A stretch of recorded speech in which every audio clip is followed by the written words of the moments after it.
Hi students, welcome to the part 2 of salary head revision. Just have a quick recall. हमने basics पढ़ा जहां हमने कहा इस हेड में आने के लिए एम्प्लॉयर एम्प्लॉय का relationship is the must condition.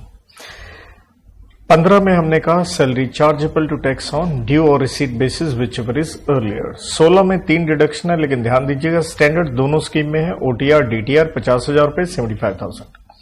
Entertainment allowance सिर्फ गवर्नमेंट एम्प्लॉय को है. नंबर 2 ओटीआर में है और वो भी 3 में से कोई एक limit which ever is less पे है. जितना मिला 5,000 रुपए. सिर्फ याद रखें बेसिक का 20%. लेकिन ध्यान रहे पहले वो फुली टैक्सेबल अलाउंस से पहले क्या होगा, ऐड होगा. राइट. इसके बाद प्रोफेशनल टैक्स में 100% डिडक्शन मिलेगी, लेकिन उसमें ध्यान ये रखना अगर एम्प्लॉयर ने दिया है तो वो ऑब्लिगेशन है, पहले ऐड होगा, बाद में आके क्या मिलेगी, डिडक्शन मिलेगी. 17 में अलाउंसेस हमने किए, तो जहां हमने कहा कि कैश में होते हैं. तो बेसिकली अगर हम अलाउंसेस को देखते हैं तो जैसे मैंने कहा था यार 2 कैटेगरीज हैं.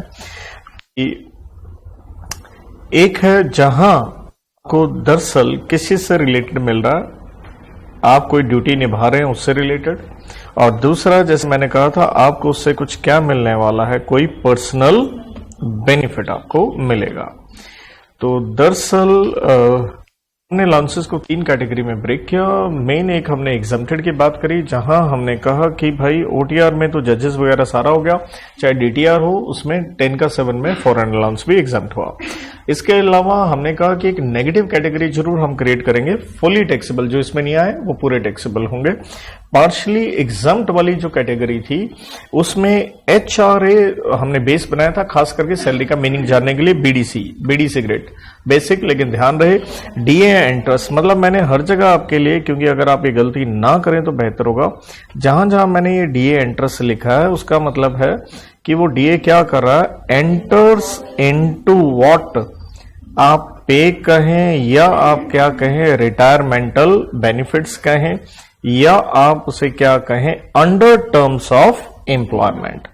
तो मेरा जो स्टाइल है मैं तो वही आपसे जिक्र कर रहा हूं, और एम्प्लॉयमेंट को इकोनॉमिक्स वाला एन से ही मैं डिनोट करता हूं. तो वहां हमने 3 लिमिट्स पढ़ी, जितना मिल गया. Rent paid minus 10% of salary, metro में था आपका 50%, वरना था 40%. इसके बाद हमने स्पेशल अलाउंसेस 10 का 14 में, ये वही चीज आ गई जो मैंने कहा. अलाउंस का मतलब है या तो आपको बेनिफिट होगा या आपकी ड्यूटी से संबंधित कॉर्पोरेट डिविडेंड टैक्स वाली जैसे बताया था, कन्वेंस, डेली ट्रेवलिंग एंड हूर, एच से हेल्पर, यूनिफॉर्म एंड रिसर्च. लेकिन ध्यान क्या रखना था, ये तीनों साथ में किसमें है, डीटीआर में भी हैं. इसके बाद पर्सनल जो फिक्स्ड अमाउंट वाली मिल रही थी, क्योंकि आपके लिए बेनिफिट हो रहा. छोटू सी से था आपका चिल्ड्रन एजुकेशन हॉस्टल वाला 100 रुपए 300 रुपए, एंड ओ से हमें थोड़ा ध्यान रखना था आउट स्टेशन रनिंग, ये क्योंकि 2 लिमिट थी. जितना मिल गया जो मिला है उसमें से कुछ एग्जाम्प्ट होगा, लेकिन जो मिला है उसका कितना लेना है, 70% या 10,000 रुपए महीना, विच एवर इज लेस.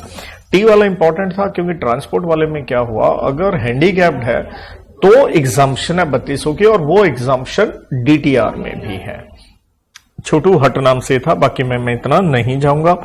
तो then what we did retiremental benefits. तो वहां मेन मैंने कहा था ये 3 याद रखें. 10 का 10 आपका ग्रेचुटी, 10 का ए में कमिटेड पेंशन और लिव इन कैशमेंट, 10 का डबल ए में. जहां हमने 2 भाग डाले, पोगा में कवर्ड है या नहीं है. 2 लिमिट दोनों में सेम थी, रिसीव्ड 20 लाख, लेकिन तीसरी में ध्यान रखना था, इधर क्या था, last on salary into 15/26 into completed year, लेकिन मोर देन 6 मंथ्स है तो ले लो. लेकिन नीचे वाले में सिर्फ आपने चेंज क्या किया, लास्ट ऑन को हटा के एवरेज लगा दिया, इंटू हाफ किया और फ्रैक्शन इग्नोर मारा. लेकिन बड़ा ध्यान रखना था ऊपर वाले हिस्से में जो हमारी सैलरी डिफरेंट होगी, कोई भी डीए आ गया, सिर्फ 2 आइटम, बीडी सिगरेट नहीं है, मतलब कमीशन ऑन टर्नओवर नहीं है, और नीचे वाले में वही सेम आ गया था. और कमिटेड पेंशन में हमने कहा ग्रेचुटी मिल रही है या नहीं मिल रही है. तो भैया नहीं मिल रही है तो एग्जाम्पशन जो होती है हाफ, लेकिन ध्यान क्या रखना, होल का. राइट. अगर आपको नहीं मिल रही है राइट, और अगर मिल रही है तो एग्जाम्पशन कम होगी, 1/3 हो गया था। लीव इनकैशमेंट में यहां बढ़ के लिमिट आपकी 4 हो गई थी, नोटिफाइड लिमिट ग्रेचुटी की बजाय 25 लाख हो गई थी, और अगली 2 में एवरेज सैलरी है, वो ध्यान रखें। और एवरेज सैलरी में यहां क्या ध्यान रखना था, नॉट कवर्ड अंडर जो पोगा है वहां 1+9 जो मैं कह रहा था, मतलब पूरे 10 महीने रिटायरमेंट तक के ले लीजिए, लेकिन यहां क्या था, बैकगैर excluding the month of retirement था। एक बड़ा आसान हो गया था 10 से मल्टीप्लाई, लेकिन दूसरा मैंने कहा था महत्वपूर्ण है, लीव ड्यू जिसका फॉर्मूला था leave allowed by employer minus जितना आप लीव अवेल कर चुके हैं, और एम्प्लॉयर ज्यादा से ज्यादा क्या अलाउ करेगा, 30 दिन का। मैंने कहा था प्रश्न कर लीजिएगा, तो सवारी अपने सामान की आप जिम्मेवार है, होप सो आपने किए होंगे। और 2 एम्प्लॉयर हैं, कोई टेंशन की बात नहीं होती, वो अर्लियर लिमिट में से क्या हो जाता है, रिड्यूस। देन देखिए रिट्रेंचमेंट और वीआरएस में इतना ज्यादा नहीं है, लेकिन फिर भी, और फुली गवर्नमेंट एम्प्लॉयज में ये सबको क्या थे, एग्जाम भी थे। तो इधर सिर्फ क्या है, मॉनेटरी जो लिमिट है अब चेंज होकर क्या हो गई थी, 5 लाख। इधर था जो इंडस्ट्रियल डिस्प्यूट एक्ट में पैसा मिल रहा है, उसका भी वैसे तो मैंने यहां लिख दिया था, अगर मोटा मोटा देखो तो मैंने ज्यादा नहीं भी कहा था, बट फिर भी अगर थोड़ा सा कह दूं तो भैया अगर आप देखिएगा तो यहां पे आपको ये वाला सौदा काफी कुछ दिख रहा है, 15/26 यहां दिखता है, यस दिखता है, कंप्लीटेड ईयर मोर देन 6 महीने यहां पे भी है, लेकिन लास्ट रन की बजाय वर्ड क्या आ गया, यहां पे एवरेज सैलरी है, राइट। और थोड़ा सा यहां सैलरी का मीनिंग भी वैसे बता दूं तो डिफरेंट है, क्योंकि इसमें सैलरी का मीनिंग था कोई भी रेम्यूनरेशन जो एक्सप्रेसिबल है इन व्हाट मॉनेटरी टर्म्स, लेकिन बोनस या रिटायरमेंटल बेनिफिट नहीं थे। वीआरएस में यही है, लेकिन यहां पे क्या आ गया, आपका लास्ट टर्म सैलरी आ गया। सैलरी का मीनिंग वही आ गया जो आपका एचआरए से या नोट कवर्ड बाय पोगा वाला था। तो एक तो रिमेनिंग्स आ गया था, दूसरे में क्या था, 3 महीने को किससे मल्टीप्लाई किया था, कंप्लीटेड ईयर से। तो इसके साथ तो आज हम 17 का 2 में परक्विजिट्स पढ़ने जा रहे हैं। तो जर्नली आप सारे जानते हो ये बेनिफिट्स होते हैं, एंड जर्नली किसमें होते हैं, पर्क्स। जर्नली आप याद रखें, जैसे अलाउंस कैश में होता है, लेकिन ये जर्नली किसमें होता है, काइंड में होता है। हम पर्क्स को 3 कैटेगरी में ब्रेक करते हैं, जैसे अलाउंस भी थे। एक है टैक्सेबल फॉर ऑल, एक है एग्जम्प्टेड फॉर ऑल, और तीसरा है टैक्सेबल फॉर स्पेसिफाइड एम्प्लॉय। तो 3 कैटेगरी है, लेकिन अलाउंस से थोड़ी डिफरेंट है, क्योंकि यहां एक डिफरेंट कैटेगरी क्या दिखती है, स्पेसिफाइड एम्प्लॉय। लेकिन मेरे इस पेज में अगर आप देखिएगा तो इस पेज में मैंने पहली कैटेगरी सारी लिख के दी है, that is taxable for all. तो ये मैंने हिंदी में लिख भी दिया है, इस पेज पे यही सारे हैं, राइट। तो सबसे महत्वपूर्ण पर्क आपकी स्क्रीन पे है RFA, rent free residential accommodation. ध्यान रखना है, एचआरए में मकान नहीं था, पैसे थे। यहां पैसे नहीं है, क्या मिला है आपको, मकान मिला रहने के लिए। तो देखिए यहां पे हमें सबसे पहले देखना पड़ेगा एम्प्लॉयर। अगर सरकार है तो सरकार ने जो भी अमाउंट फिक्स किया है, जिसके लिए हम टेक्निकल वर्ड इस्तेमाल कर लेते हैं लाइसेंस फी, आसान भाषा में rent fix by government, simple जो अमाउंट दे रखा होगा, ठीक है, वो टैक्सेबल हो जाएगा। लेकिन मेन कैटेगरी आती है अगर नॉन गवर्नमेंट एम्प्लॉयर है। तो यहां हमें 2 चीजें देखनी है, क्या घर एम्प्लॉयर का है, मींस ओन्ड बाय हिम है, या उसने हमें भाड़े पे लेके दिया है। अगर ओन्ड बाय एम्प्लॉयर है तो फिर हमें देखनी है जिस शहर में मकान है उस शहर की पॉपुलेशन, और पॉपुलेशन कैसे हिसाब से देखनी है, जो सरकार ने डेटा इकट्ठा किया सेंसस 2011 का। तो मतलब सिंपल है, ओन्ड बाय एम्प्लॉयर है, नॉन गवर्नमेंट है, तो हमें उस शहर की पॉपुलेशन देखनी है। और पॉपुलेशन को बेटा हमने कितनी कैटेगरी में ब्रेक किया, 3 कैटेगरी है। अगर पॉपुलेशन है अप टू 15 लाख, देखिए एल का मतलब लाख है, तो जो हैंड रिटन जो भी है बच्चा पूरा लिख ले, कहीं बाद में खुद परेशान हो, कहीं बना दे 151। तो 15 लाख तक की पॉपुलेशन है, तो हम आपको टैक्स लगा रहे हैं कितना, 5%। एस का मतलब देखिए मेरे नोट्स में हर जगह क्या है, सैलरी सैलरी सैलरी। लेकिन अब यहां प्रश्न क्या आता है कि भाई सैलरी का मीनिंग क्या रहेगा। तो सैलरी का मीनिंग यहां एचआरए वाला नहीं है, पोगा नहीं वाला नहीं है। कितनी जगह आया था वो सैलरी का मीनिंग, अगर आप याद करें, देखिए मैंने एक एक जगह आपके लिए लिख के दिया, अभी भी बताया था, यहां पे आते आते VRS तक 3 जगह सेम था। बार बार लिखने से ही चीजें याद रहती है, लेकिन ध्यान रखिएगा एंटरटेनमेंट अलाउंस में तो अकेला बेसिक था, लेकिन सबसे बड़ा मीनिंग सैलरी का आरएफए में है, इसलिए बड़ा महत्वपूर्ण हो गया। इसलिए जब आप पढ़ते हैं ये नहीं होता इसको जो पढ़ रहे हैं पहले पीछे वाला टिकाओ, वरना क्या लगते जाएंगे, मिक्स मिठाई होती जाएगी। तो यहां सैलरी का मीनिंग यहां देखिएगा, यहां जाके मैंने भरा हुआ, देखो वही आ गया, बीड़ी सिगरेट। अच्छा बीड़ी में वही है, एंटर वाला है, तो ये सेम यहां तक HRA वाला सेम हो गया, मतलब बेस HRA बना लो। बीड़ी सिगरेट हो गया, उसके बाद बीड़ी सिगरेट पीते हो तो बेटा तकलीफ तो होगी, इंजरी तो होगी, थोड़ा बाम लगा लो, कोड की है, क्या लगा लो, बाम लगा लो। बी से क्या है बेटे, बोनस, राइट। लेकिन एक चीज इंपॉर्टेंट देखना, यहां सी थोड़ा चेंज हो गया। क्या बात कर रहे हो सर, आपने ध्यान ही नहीं दिया, अरे सी चेंज हो गया, वहां COT था, कमीशन ऑन टर्नओवर था, तो ये भी तवज्जो दीजिएगा, यहां इसलिए मैंने लिख के दिया एनी कमीशन। अब चीज क्या होती है, इतनी इतनी माइन्यूट चीजें बच्चा भूल जाता है, सब अच्छा पेपर करके आया, रिजल्ट हुआ, अरे ये क्या हो गया, इसलिए चीजों को हाईलाइट करना, लिखना, तवज्जो देना, पिछले को याद रखना, यही तो सारी गेम है। तो एक हमने देखा बीड़ी तो ओके था, लेकिन सिगरेट थोड़ी अलग हो गई, यहां पे बाम लगा रहे हैं। बी से क्या आ गया, बोनस। ए से क्या आ गया, टैक्सेबल पोर्शन ऑफ अलाउंसेस, यूं कह लो सारे फुली टैक्सेबल अलाउंस पे आ गए, जो पार्शियली टैक्सेबल थे वो भी आ गए, जो टैक्सेबल पोर्शन है वो लेना। लेकिन एक चेंज है, क्या चेंज है सर, अरे डियरनेस अलाउंस, दिमाग लगाते जाइए बार बार। मैंने अलाउंसेस की जब आपको 3 कैटेगरी लिख के दी, डियरनेस अलाउंस तो यहां कहीं लिखा ही नहीं है, इसलिए अकल होनी चाहिए। डियरनेस अलाउंस कहां आया, फुली टैक्सेबल में आया, लेकिन डियरनेस अलाउंस फुली टैक्सेबल है, सैलरी में वो नहीं गया पूरा, वो सिर्फ कौन से वाला गया, एंटर्स वाला गया। एवरीबडी आर यू गेटिंग और नॉट। तो इसलिए बार बार कुछ चीजों में एक आधा वर्ड में एड ऑन करता हूं ताकि आप वो लेयरिंग क्रिएट हो सके। पढ़ना is all about what, layering. It's not about आज एक नया पॉइंट कर रहे हो बस वो बेवकूफ की तरह हम करते रहे, पहले पिछले वाला आप क्या कीजिए, कोरिलेट करते जाइए उसके साथ। Is that okay? तो डीए सारे नहीं आए, सिर्फ कौन से वाला है, एंटर वाला। एम से आ गया मॉनेटरी बेनिफिट्स। क्या, अब मॉनेटरी बेनिफिट्स का उदाहरण दें, जैसे कल ही हम कह रहे थे लीव इनकैशमेंट, हम बात कर रहे थे रिटायरमेंट वाली, लेकिन आपने इसी साल वाली इसी साल क्या करवा ली, कैश करवा ली, तो क्या बन गया, मॉनेटरी हो गया ना। ठीक है, तो एग्जाम्पल, तो चलो यहां कुछ एग्जाम्पल मेरे को और मैं आपके लिए दूं, तो आप यूं कह सकते हो कि लीव इनकैशमेंट, लेकिन कौन से वाला, ड्यूरिंग सर्विस वाला कह लो। और क्या एग्जाम्पल लिखना हो, कोई कैश में आपको क्या मिल गया, गिफ्ट क्या बन गया भाई, मॉनेटरी हो गया। लेकिन एक्सक्लूडिंग क्या, आरपीएफ नहीं लेना, रिकॉग्नाइज्ड प्रोविडेंट फंड, या क्या नहीं लेने, retirement benefit, despite the fact वो क्या है, कैश में है। मतलब और नेगेटिव कैटेगरी लेके चलो तो बड़ा ही सिंपल है, पर्क्स तो आप लेंगे नहीं, पर्क्स होते ही किसमें है, मॉनेटरी नहीं होता है ना, किसमें होता है, काइंड में होता है। मैंने लिखा नहीं लेकिन समझ ही जाओ ना यार, या कहते हो तो उसको भी लिख देता हूं, पर्क्स क्यों नहीं लेने, क्योंकि किसमें होते हैं भाई, काइंड में होता है, हमें तो मॉनेटरी पकड़ना, उसका भी उदाहरण लिख दिया। तो कोड की टिकाने का तरीका हो गया, बीडीसी वही है लेकिन थोड़ा चेंज है, सी अलग है क्योंकि एनी कमीशन है। एंड क्या लगाया, बाम लगाया, बाम में बी ओके था, ए भी ओके है क्योंकि सारे टैक्सेबल अलाउंसेस ले लिए, लेकिन एम से मॉनेटरी बेनिफिट लिए। उदाहरण में मैंने 2 लिख भी दिए हैं।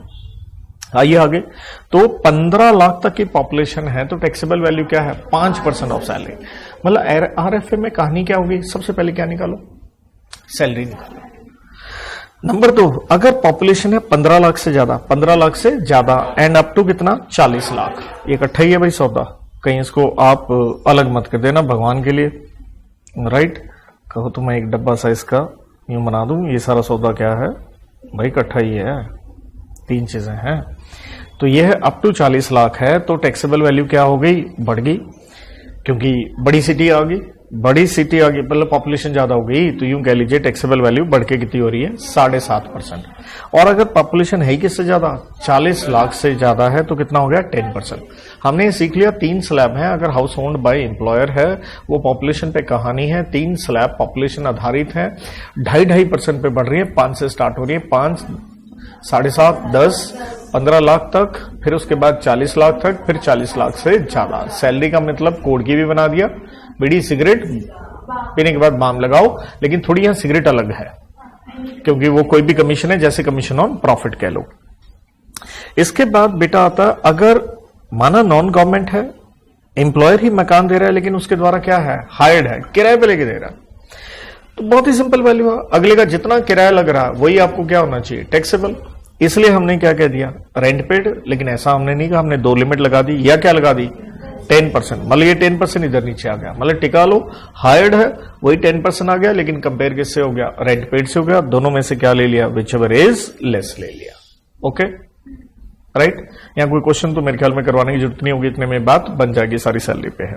लेकिन अब हमें ध्यान रखना है जो ऊपर वैल्यू निकाली है उसमें आपने ऐड करना है। क्या करना है, अगर उसने आपको उस मकान के साथ कुछ एसेट्स भी दिए हैं, क्या दिए हैं, मकान तो है ही है, कौन सा है, इमूवेबल एसेट है, तो स्वाभाविक है उसने कुछ मूवेबल एसेट दे दिए, इसे हम कहते हैं फर्निश्ड हाउस। फर्निश का मतलब आप सारे समझ गए, फर्नीचर हो गया, एसी वेसी सब लगा के मस्त आपको दे दिया, चिमनी लगा के वो। तो अगर ये जो फर्नीचर वगैरह था, अगर ये फर्नीचर वगैरह था वो क्या है, ओन्ड बाय एम्प्लॉयर है, क्या है, तो जितनी एम्प्लॉयर की क्या थी, उसका कितना 10% ऐड कर लो। लेकिन अगर ये फर्नीचर उसने भाड़े पे लेके दिया है तो सिंपल क्या ऐड कर लो, भाड़ा ऐड कर लो। लेकिन इस पॉइंट के साथ आपको एक थोड़ी अकल होनी चाहिए, सर क्या होनी चाहिए, ध्यान से देखना। क्या लिखा है, यूज ऑफ मूवेबल एसेट, क्या लिखा है जी, तो डोंट यू थिंक ये फर्नीचर क्या हो गया, मूवेबल एसेट हो गया। तो यहां तो हमें मकान के साथ मिल रहा था, मान लो मकान नहीं मिल रहा है, वैसे कोई एसेट मिल रहा है, वैसे कोई एम्प्लॉयर दे रहा है। ध्यान से देखिए, डोंट यू थिंक ये सेम ही आ रहा है, ओन्ड बाय एम्प्लॉयर है तो कितना लग रहा है, भाड़ा है तो क्या लग रहा है, भाड़ा। तो ये होता है, चीजों को आप क्या कीजिए, लिंक कीजिए, ये क्या चीज है थोड़ी देर में मैं दोबारा से आपके लिए लिख के दे दूंगा। तो आर यू गेटिंग। लेकिन उसके बाद हो सकता है एम्प्लॉयर आपसे कुछ पैसे ले रहा हो, आपसे कुछ पैसे ले रहा हो, तो इसे हम कहते हैं कंसेशनल आरएफए। तो जितना आपसे वो ले रहा है तो क्या कर लो, फिर टैक्सेबल वैल्यू में से लेस कर लो। पहले ये निकाला था उसमें ये ऐड किया था, अब डिडक्ट कर लो, क्या अमाउंट पेड बाय एम्प्लॉय, तो ये क्या बन गया, कंसेशनल, अंडरस्टूड है, RFA। एवरीबॉडी ओके, ठीक है।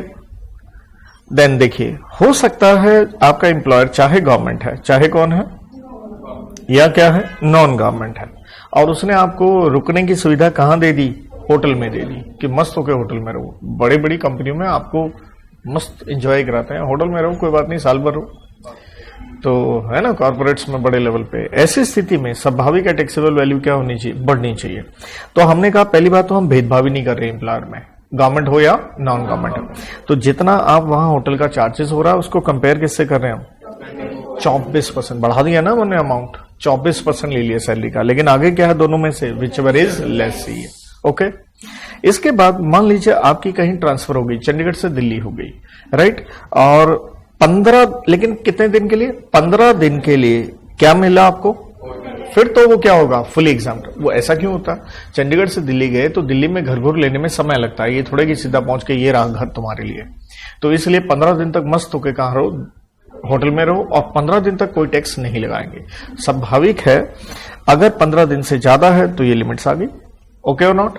नेक्स्ट है, आपका ट्रांसफर हो गया, एग्जाम्पल वही ट्रांसफर वाला है, लेकिन RFA कहां है, बोथ प्लेसेस, मतलब चंडीगढ़ वाला घर भी आपको दे रखा एम्प्लॉयर ने, दिल्ली ट्रांसफर होगी, दिल्ली में भी दे दिया। सर चंडीगढ़ वाला क्यों दे दिया, आपका परिवार चंडीगढ़ में रहता है, बच्चे स्कूल जाते हैं, राइट, तो उनके लिए तो मुश्किल हो जाएगा। एम्प्लॉयर मस्त है, कहता मस्त होकर दोनों जगह घर रख। तो कितने दिन के लिए, 90 दिन के लिए, जैसे आसान भाषा में 3 महीने कह सकते हो आप। 90 दिन के लिए तो सिर्फ कौन टैक्सेबल होगा, या चंडीगढ़ वाला या दिल्ली वाला, उन दोनों में से कौन सा टैक्स ठुकवा लो, विच एवर इज लेस। कहने का मतलब है दोनों का वैल्यू निकाल लो, दोनों का आप वैल्यू निकाल लो। नेचुरल है, चंडीगढ़ वाला अगर ओन्ड बाय एम्प्लॉयर है तो इस स्लैब में आएगा पॉपुलेशन के हिसाब से, और दिल्ली वाला किस में जाएगा, इसमें जाएगा। तो बाय डिफॉल्ट किसकी वैल्यू कम होने वाली है, चंडीगढ़ वाली। सर 90 दिन के बाद क्या होगा, बेटा दोनों पे टैक्स ठुकेगा। किस पे ठुकेगा, दोनों पे ठुकेगा। इसलिए अगर मैं जैसे अपनी किताब में क्वेश्चन दिखाऊं तो वो मैंने हर एक ही क्वेश्चन में पॉइंट क्या कर रखे होते हैं, हर सिचुएशन के बना रखे होते हैं। एक क्वेश्चन करो सारे पॉइंट क्या डन, जैसे कल दिखा रहा था वैसे ही है। तो लेकिन इसलिए मैं कहता हूं कि आपको क्वालिटी, बार बार ये कहता हूं 100 क्वेश्चन करने से कुछ नहीं होता। Do 1 question covering what, everything. कि 3 महीने तक दोनों निकाले, एक ले लिया, 3 महीने के बाद क्या किए, दोनों के दोनों टैक्सेबल हो गए। ओके है। देन आ गया जी CII stands for cost inflation index. अब ये क्या है, कहता है जी घर तो दिया है एम्प्लॉयर ने, चाहे कौन सा है, उसके द्वारा ओन्ड है या हायर्ड है, प्रोवाइडेड फॉर कितने दिन के लिए है, मोर देन 1 प्रीवियस ईयर, मतलब कई साल के लिए यूं कह लो। तो ऐसी स्थिति में हमने करना क्या है, जो ऊपर किया ऐसे नहीं करना। तो क्या करना है sir, value of RFA is equal to value computed as about two. About two कौन है, 2 ये रहा। कहता है जैसे यहां पे क्या निकाली थी आपने वैल्यू, एक बार जो निकाल ली, तो सर सर अभी तो आप कह रहे थे कि ऐसे निकालना ही नहीं, अरे रुको तो सही। टू अबव मल्टीप्लाई किससे कर दिया, कॉस्ट इन्फ्लेशन इंडेक्स किसका, आरपीवाई 25-26 का, divided by cost inflation index किसका। एक सिंपल उदाहरण लो, 2 साल पहले, कितने साल पहले, 2 साल पहले आरएफए मिल रहा था, तो वैल्यू निकाली होगी 2 साल पहले, क्योंकि पहली बार मिला था। क्योंकि ये वाला पॉइंट तो कब लग गया, 1 साल से ज्यादा जब भरो। तो जब 2 साल पहले पहली बार निकला था तो वैल्यू कैसे निकाली थी, इस ढंग से निकाल ली थी। हाँ जी, तो उसी वैल्यू को पकड़ो और मल्टीप्लाई कर दो, जो इस साल का क्या है, कॉस्ट इन्फ्लेशन इंडेक्स, ये क्वेश्चन में दे रखा होगा, डिवाइडेड बाय किससे कर दो, कॉस्ट इन्फ्लेशन इंडेक्स, वो 2 साल पहले का भी क्वेश्चन में दे रखा होगा। Is that okay kiddies. Thereafter आता है डेपुटेशन, मतलब गवर्नमेंट ने आपको कहीं और काम पे भेजा है। कहां भेजा सरकार ने आपको, विद एनी बॉडी या अंडरटेकिंग ऑफ गवर्नमेंट, सरकार की किसी अंडरटेकिंग के यहां सरकार ने आपको भेजा तो वहां पे भी खर्च चाहिए। कहता है वो जो बॉडी या अथॉरिटी है, deemed as what, employer, and value of RFA कैसे निकालेंगे, as if owned by what, employer. कौन से पॉइंट में, 2 का ए में अबव, 2 का ए तो ये बना, कहने का मतलब है आप सरकारी कर्मचारी हो लेकिन आप चंडीगढ़ में हो, सरकार ने आपको दिल्ली में किसी सरकारी अथॉरिटी के पास भेज दिया, भाई तुम 6 महीने यहां काम करोगे। कहां काम करोगे, 6 महीने इस गवर्नमेंट बॉडी के यहां आप काम करोगे। तो दिल्ली में 6 महीने मकान रहा, तो उस मकान का वैल्यू कैसे निकालें, तो कहता है उसका मकान का वैल्यू इसके हिसाब से निकालना है। किसके हिसाब से, सर ऐसा क्यों कह रहे हो आप, क्योंकि दिमाग लगाओ, गवर्नमेंट के केस में तो क्या था टैक्सेबल वैल्यू, लाइसेंस फीस थी, लाइसेंस फीस नहीं लेनी। अगर सरकार ने आपको कहां भेजा, डेपुटेशन पे, कहां भेजा, सरकारी काम नहीं बल्कि किसी सरकारी अथॉरिटी बॉडी में, for example food corporation of India भेज दिया, national highway authority of India में भेज दिया, कुछ भी कह लो, सरकारी कोई भी बॉडी या अथॉरिटी के यहां। तो कहता हमने अब सरकार को सरकार नहीं मानना बल्कि उस बॉडी को क्या मानना है, डीम्ड एज एम्प्लॉयर, और आरएफए कैसे निकालेंगे, as if owned by employer under point 2 का ए का अबव। ओके और नॉट। एक बार मैं दोबारा इकट्ठा कर देता हूं, आप लोगों को थोड़ा सा टाइट लगा हो। सरकारी इंप्लॉई हैं तो ध्यान रखें, सिंपल जो सरकार ने वैल्यू फिक्स करी है उसे कहते हैं रेंट फिक्स बाय गवर्नमेंट, लेकिन टेक्निकल वर्ड क्या है, लाइसेंस फी। अगर सरकार नहीं है तो 2 बातें होंगी, क्या हाउस ओन्ड बाय एम्प्लॉयर है या नहीं है। ओन्ड बाय एम्प्लॉयर है तो शहर की पॉपुलेशन देखो, 3 कैटेगरी आ गई, टैक्सेबल वैल्यू आ गई 2.5% के हिसाब से, 5, 7.5 एंड 10%, लेकिन लिमिट क्या है पॉपुलेशन की 15 लाख वाली, 15 से 40 एंड 40 लाख से ऊपर आ गई। और सैलरी का मतलब है बीडीसी, यहां सिगरेट थोड़ी अलग है, और बाम लगाना प्रॉब्लम क्या आएगी, तुम्हारा ए जो है वो भी खराब हो सकता है, उसमें डीए तो तभी लेना अगर एंटर हो, बाकी जो टैक्सेबल पोर्शन हो वो लेने, और एम से मॉनेटरी बेनिफिट लेना है, ठीक है। देन हमने ये कहा, लेकिन अगर गवर्नमेंट ने कहां भेजा, डेपुटेशन पे भेजा, तो ये वाला भूल करके आप अपना आंसर किस तरह से सॉल्व करेंगे, इस सिचुएशन के हिसाब से सॉल्व करेंगे, ये ध्यान रखना है। देन आ गया, अगर सरकार उसके अंदर कुछ एसेट्स घर में लगा के दे रही है, ओन्ड बाय देम है तो 10% पर एनम, वरना क्या आ जाएगा आपका 10%, जैसे मैंने यहां कहा, वरना क्या आ जाएंगे आपके हायरिंग चार्जेस। लेकिन दूसरी तरफ अगर एम्प्लॉयर ने मकान आपको भाड़े पे लेके दिया है तो टैक्सेबल वैल्यू क्या आएगी, रेंट पेड और 10% of salary which ever is less. और अल्टीमेटली एम्प्लॉय से कुछ पैसा लिया है तो वो डिडक्ट कर दिया जाएगा, उसे हम कहेंगे कंसेशनल आरएफए। होटल में का हमें 2 बातें देखनी है, अगर वो ट्रांसफर हुई है उससे संबंधित है 15 दिन तक टैक्स नहीं लगेगा, वरना जो टैक्सेबल वैल्यू है इससे भी फर्क नहीं पड़ता गवर्नमेंट है या नॉन गवर्नमेंट है, टैक्सेबल वैल्यू क्या होगा, जो किराया लगा वहां पे होटल का टैरिफ ही वो, compared with what, 24% of salary which ever is less. Next जो पॉइंट बचता है वो ट्रांसफर वाला आपका बच रहा था, और वो ट्रांसफर वाले पॉइंट में क्या था, दोनों जगह घर मिल गया है तो 90 दिन के लिए या यूं कह लो 3 महीने के लिए तो सिर्फ क्या होगा, एक टैक्सेबल होगा जिसका वैल्यू क्या है, लोअर है, और 90 दिन के बाद स्वाभाविक है दोनों टैक्सेबल हो जाएंगे।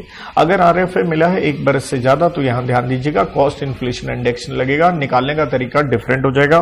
कैसे तरीका डिफरेंट हो जाएगा, जो यहां पे आपने जिस ढंग से वैल्यू निकाली थी पहले साल, वो उठाओ, उसको इस साल के इंडेक्स से आरपीवाई से मल्टीप्लाई करो, डिवाइड करो उस साल के इंडेक्स से। ओके और नॉट, पक्का है। इसके बाद बेटा जी आता है स्पेसिफाइड सिक्योरिटी, जिसे आप ईसॉप कह लो या क्या कह लो, स्वेट इक्विटी शेयर। तो ये आप कंपनीज एक्ट में कहां पढ़ते हैं, सेक्शन नंबर 54 के अंदर पढ़ के आते हैं। ईसॉप पढ़ के आते हैं सेक्शन 62 का 1 का बी में। तो देखिए कहता अगर आपको ये मिले हैं, एम्प्लॉयर की तरफ से मिले हैं, तो स्वाभाविक है टीपी मीन्स टैक्सेबल पर्क हो गया। और उसका वैल्यू कैसे निकालें आप, तो नॉर्मली आपने देखा भी है स्वेट इक्विटी शेयर किस पे दे दिए जाते हैं, डिस्काउंट पे। सेक्शन नंबर 53 बोलता है, या for consideration other than cash, you know. तो इसलिए कहता है इसका वैल्यू कैसे निकालें, फेयर मार्केट वैल्यू लो। क्या लो, ऑन द डेट ऑफ जिस दिन ऑप्शन एक्सरसाइज, जिस दिन आपको ये मिल रहा है, माइनस वॉट, जितना आपने एम्प्लॉय से क्या ले लिया, पैसा, पेड कहो या रिकवर्ड कह लो, उसने जो पे किया। तो फेयर मार्केट वैल्यू हमें लेनी पड़ेगी। अब फेयर मार्केट वैल्यू कैसे निकालें, यहां दो बातें, बात हो रही है इसकी, या तो शेयर कहां होंगे, लिस्टेड होंगे, कहां लिस्टेड होंगे, आरएससी पे, या वो अनलिस्टेड होंगे। दो ही बातें हो सकती हैं। अगर लिस्टेड है उसमें भी क्लेश है, लिस्टेड या कहां हो सकती है, एक आरएससी में, या क्या हो सकती है, एक से ज्यादा आरएससी में। देखिए पढ़ना हमेशा हार्मोनाइज वे में चाहिए, जैसे अभी मैंने आपको कोट किया, क्योंकि बच्चा दिक्कत ही कहां होता है, दिक्कत यही होता है, आपको पता होना चाहिए कंपनीज एक्ट में ये कहां पढ़ते हो, 62 का 1 का बी में। स्वेट इक्विटी शेयर कहां पढ़ते हो, कंपनीज एक्ट में सेक्शन नंबर 54 में पढ़ते हो। आरएससी की डेफिनेशन कहां पढ़ते हो आप, 2 का 73 में पढ़ते हो, राइट। लिस्टेड की डेफिनेशन कहां पढ़ते हो, 2 का 52 में पढ़ते हो, राइट। तो इस तरह से जब चीजें लिंक कर लेते हो, थोड़ी सी चीजें आपके लिए क्या हो जाती हैं, इजी हो सकती हैं, क्योंकि मैंने क्या कहा, आरएससी एक भी हो सकती है और एक से ज्यादा। ये चीज भी आपको पता होनी चाहिए। आप कंपनीज एक्ट के सेक्शन नंबर 40 में पढ़ के आते हो कि पब्लिक इश्यू आ रहा है तो लिस्टिंग करवानी जरूरी है, चाहे एक में कराओ, एक से ज्यादा। तो जो आप लिंक करते हो ना इस तरह से अपने सब्जेक्ट्स को, तब जाके मजा आता है। For example sweat equity share सिर्फ वहीं थोड़े पढ़ते हो, इवन आप स्वेट इक्विटी शेयर कहां पढ़ते हो, आप ऑडिट में भी पढ़ते हो, ऑडिट के चैप्टर नंबर 5 में पढ़ते हो। और चैप्टर नंबर 5 में भी अगर मैं बता दूं, उसके कंसेप्ट नंबर 3.1 में पढ़ते हो शेयर कैपिटल। ये होता है पढ़ने का अंदाज आपका, एकदम रगड़ के, ऑलराइट। फिर कहां से वो चीज हिल जाएगी, बच्चा उसी में फंसा पड़ा, बार बार लूप में, पेपर पे पेपर, कोई पेपर नहीं, टका के एक बार ढंग से पढ़ो जो पढ़ना है। सो अगर एक आरएससी में, तो फिर मार्केट वैल्यू कैसे लगाएंगे, तो उसके लिए नॉलेज थोड़ी स्टॉक मार्केट की होनी चाहिए। देखिए स्टॉक मार्केट रोज खुलती है, तो हर स्टॉक की रोज की एक ओपनिंग वैल्यू होती है। क्या होती है, ओपनिंग। ऐसे स्टॉक मार्केट रोज बंद होती है, तो एंड की क्या होती है, क्लोजिंग प्राइस होता है। तो एक हो गया ओपनिंग प्राइस, शॉर्ट में लिखा भाई, ये क्या हो गया, क्लोजिंग प्राइस, डिवाइड बाय क्या कर दो, 2 कर दो, वही एवरेज ले लो, ठीक है। अब ओपनिंग प्राइस का भी मतलब क्या है, देखिए जी, जब आप शेयर खरीदते हो उसे कहते हैं बाइंग प्राइस, बेचते हो तो क्या कहते हैं, सेलिंग प्राइस। तो ये भी एक क्लेश आ गया भाई, ओपनिंग प्राइस कौन सा लें, दोनों में कॉमन फैक्टर है जी, दोनों में आपने कौन सा प्राइस लेना है, चाहे ओपनिंग हो चाहे क्लोजिंग हो, सेल प्राइस लेना, वो भी कौन सा, यहां फर्स्ट सेटलमेंट का होगा, यहां स्वाभाविक है क्या होगा, आखिरी, राइट। अगर एक से ज्यादा आरएससी में है, फार्मूला तो यही है, फार्मूला तो यही है, लेकिन प्रॉब्लम तो होगी सर, दो अलग अलग मार्केट में, मतलब बॉम्बे स्टॉक एक्सचेंज और एनएससी में 1-2 पैसे का फर्क रहता है शेयरों। मैं बता दूं बहुत ज्यादा नहीं होता कि आप सोचो बड़ा अमाउंट हो। तो कौन सी स्टॉक एक्सचेंज का रेट लें, कहता है जिसके अंदर, जिसने रिकॉर्ड किया क्या, हाईएस्ट वैल्यू ऑफ ट्रेडिंग, मतलब जिस स्टॉक एक्सचेंज में ट्रेडिंग क्या हुई है, उस सिक्योरिटी की, उस कंपनी की सिक्योरिटी की ज्यादा हुई है। ओके, तो फेयर मार्केट डिटेक्ट करना होगा, फेयर मार्केट वैल्यू निकालने का सिंपल क्या हो गया, कौन से डेट की फेयर मार्केट वैल्यू, जिस दिन आपने ऑप्शन एक्सरसाइज करी है। आप क्या उठाओ, ओपनिंग प्राइस क्लोजिंग प्राइस बटा 2 कर दो। ओपनिंग और क्लोजिंग में दोनों ध्यान रखना, सेल प्राइस होगा, एक होगा फर्स्ट सेटलमेंट का, दूसरे का होगा लास्ट का। एक से ज्यादा है तो जिसमें हाईएस्ट क्या हुई, ट्रेडिंग। क्या आप नॉर्मल है? अब एक स्थिति और निकल के आ सकती है साहब कि ट्रेडिंग ही नहीं हुई, फिर कहां से लें, तो कहता है फेयर मार्केट वैल्यू होगा क्लोजिंग प्राइस। सर ट्रेडिंग नहीं हुई तो क्लोजिंग प्राइस कहां से आ गया, of any RSC on a date closest to the date of exercising option and immediately preceding what such date। मतलब सिंपल क्या कह रहा है, उस दिन नहीं हुई ट्रेडिंग तो आपने सिर्फ कौन सा प्राइस लेना, आपकी बार एवरेज नहीं लोगे, क्या लोगे, क्लोजिंग प्राइस लोगे। कौन सा, जो भी लास्ट क्या हुई थी, ट्रेडिंग हुई थी, जो भी लास्ट 5 दिन पहले 10 दिन पहले जो भी हुई थी वो वाला प्राइस ले लो। और मान लो अगर आप एक से ज्यादा स्टॉक एक्सचेंज पे हो तो सेम वही रहना है सिर्फ, लेकिन कौन सी स्टॉक एक्सचेंज का क्लोजिंग प्राइस उठाओगे, जहां हाईएस्ट ट्रेडिंग हुई, यही लिखा है, highest volume of trading.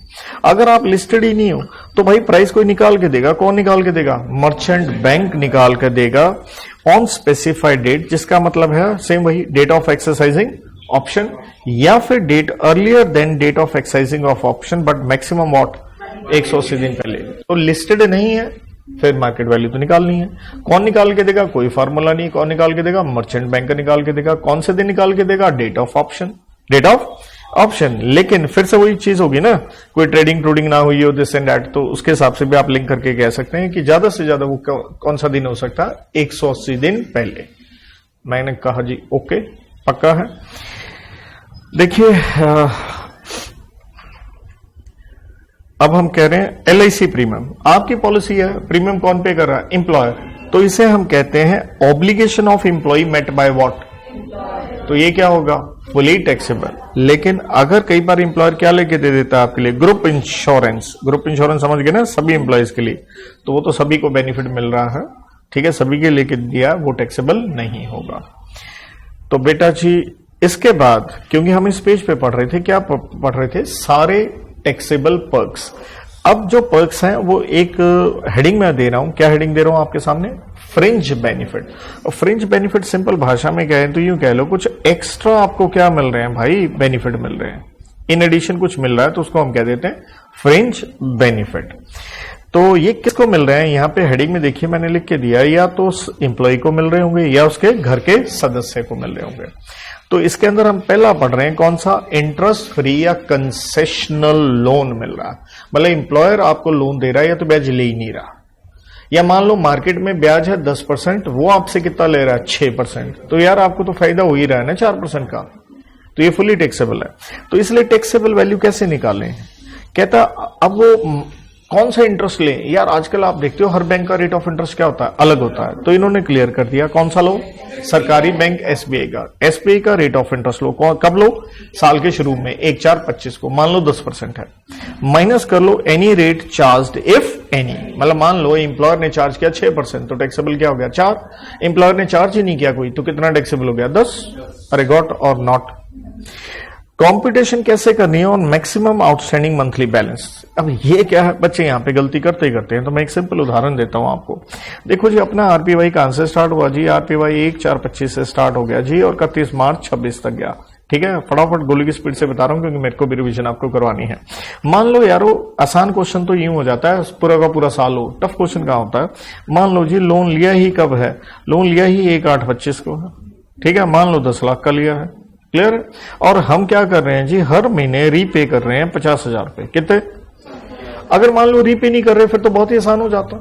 Sir कैसे आसान हो जाता? अरे फिर तो सिंपल तुम ये लिखा देते 10 lakh into what? Rate into what? Period, number of months हो गए, रेट वही बता ही दिया मैंने। लेकिन प्रॉब्लम कहां है? जब 50,000 क्या कर रहे हो? हर महीने आप वापस कर रहे हो। अब बच्चा एक है मूर्खों की तरह लगा हुआ है। 8वां महीना है, 8वां महीना कौन सा हो गया? अगस्त का। ठीक है, वो कहता है जी यहां 10 लाख था, सितंबर में अमाउंट कितना हो गया जी? 9.5 हो गया, ब्ला ब्ला ब्ला करते हुए कहां तक आएगा वो? मार्च तक। तो फिर हर महीने का अगर आप बेवकूफ की तरह ऐसे लगा रहे हो, हर महीने का इंटरेस्ट निकालोगे ना, तो फॉर्मूला क्या लगाओगे आप? रेट इंटू क्या करोगे? 1/12। अरे ऐसा नहीं करना चाहिए आपको। यहां क्या कर लेना चाहिए? इसका टोटल कर लेना चाहिए। क्या कर लो? इस टोटल कर लो, उस पर क्या लगा दो? रेट, और साथ में क्या लगा दो? 1/12। तो ये एक तो बेसिक चीज कॉम्पिटिशन की आप सीखें। एवरीबॉडी ओके और नॉट? तो इसके बाद मेरे मासूम बच्चों, अब हम कह रहे हैं भाई साहब कोई टैक्स नहीं लगाएंगे आपको, चाहे आपने लोन लिया है। क्यों नहीं लगाएंगे जी? आपको कोई बड़ी ऐसी बीमारी हो गई है, प्रेस्क्राइब डिजीज मींस बड़ी, समझ गए ना? बड़ी बड़ी, हाँ, कैंसर वैंसर ये वो, तो क्या मतलब बढ़िया नहीं लगता ना ऐसे हम टैक्स ठोकें। बट टैक्सेबल होगा चाहे बढ़िया बीमारी होगी। आपको रिम्बर्समेंट मिल गई है, किससे? आपने इंश्योरेंस ले रखी थी। अब उदाहरण सुनना, मान लो लोन उठाया एम्प्लॉयर से 10 लाख का। कितने का उठाया? 10 लाख का उठाया जी। तो 10 लाख पे जितना ब्याज था एग्जम्प्ट हो गया, बीमारी के लिए है। बट मान लो इंश्योरेंस कंपनी ने कितना दे दिया? 4 लाख। तो भाई साहब हम टैक्स लगाएंगे किस पे लगाएंगे? 4 लाख पे लगाएंगे। ओके है। लेकिन दूसरा है तुम्हारा अमाउंट ही चिंदी चोर वाला है। मतलब लोन जो एम्प्लॉयर से लिए हो, किसी भी काम के लिए लिए हो, यहां तो पर्पस हो गया था ना जी मेडिकल वाला। मतलब ध्यान देना यार, यहां पर्पस है ना मेडिकल, यहां तो कोई पर्पस नहीं लिखा। मैंने क्या लिखा है? तो चिंदी चोर वाला अमाउंट हो गया ना। इसे क्या कहोगे यार? यूं कह लो ना, आप खाते रहते हो ना बेटा रोज पैटी। अरे पैटी नहीं खानी, ये पैटी अमाउंट हो गया। तो कुछ तरीके होते हैं ऐसे याद रखने के। 20,000 तक का लोन लल्लू है, पूरा का पूरा क्या हो गया? एग्जाम्प्ट हो गया। ओके है। सेकंड आ गया जी ट्रेवलिंग टूरिंग एकोमोडेशन। यहां बच्चा फिर से बावला हो जाता है। ट्रेवलिंग टूरिंग से उसे याद आती है CDT की, convince allowance, daily allowance, travelling allowance, transport allowance, बेटा वो अलाउंस थे, जहां वर्ड अलाउंस लिखा हो वो अलाउंस होता है, जहां ना लिखा हो वो पर्क होता है। तो कई बच्चे तो ऐसी ऐसी भी मूर्खताएं कर देते हैं, अलाउंस पे पर्क लगा देंगे, पर्क पे अलाउंस लगा देंगे। भाई सिंपल तरीका, जहां अलाउंस लिखा हो वही अलाउंस होता है, वरना 100% क्या है, पर्क है। तो लेकिन यहां मैंने क्या लिखा है, other than LTC under section 10 का 5। Sir what is LTC? Leave travel concession. Sir ये क्या चीज है, ये करते हैं थोड़ी देर में, एक बार रिलैक्स रहो। ये आपको ज्यादा लगी है, मैं इसको पहले करा देता हूं। ये लो पहले तो एलटीसी की ही बात कर लेते हैं। लीव ट्रेवल कंसेशन, छुट्टी ली, ट्रेवलिंग कर रहे हो, बड़ा हवाई जहाज वाले हमारे ससुर जी तो है नहीं, मुफ्त में लेके जाएंगे। तो लेकिन आपका एम्प्लॉयर आपके लिए क्या कर रहा है, पैसे दे रहा है, इसे कहते हैं हम लीव ट्रेवल कंसेशन। मदर सेक्शन आ गया जी 10, किसके ऊपर है, एग्जाम्पशन में है, उसका सब सेक्शन क्या आ गया, 5 आ गया। ये कहता है पहली बात, ये एग्जाम्पशन सिर्फ किस में होगी, ओटीआर में, ऑप्शनल में है, डिफॉल्ट में नहीं है। किसके लिए आपको मिल रहा है एलटीसी, एम्प्लॉई एंड उसके क्या, परिवार के लिए। बट परिवार के लिए मैंने साथ में क्या लिख दिया, मेडिकल।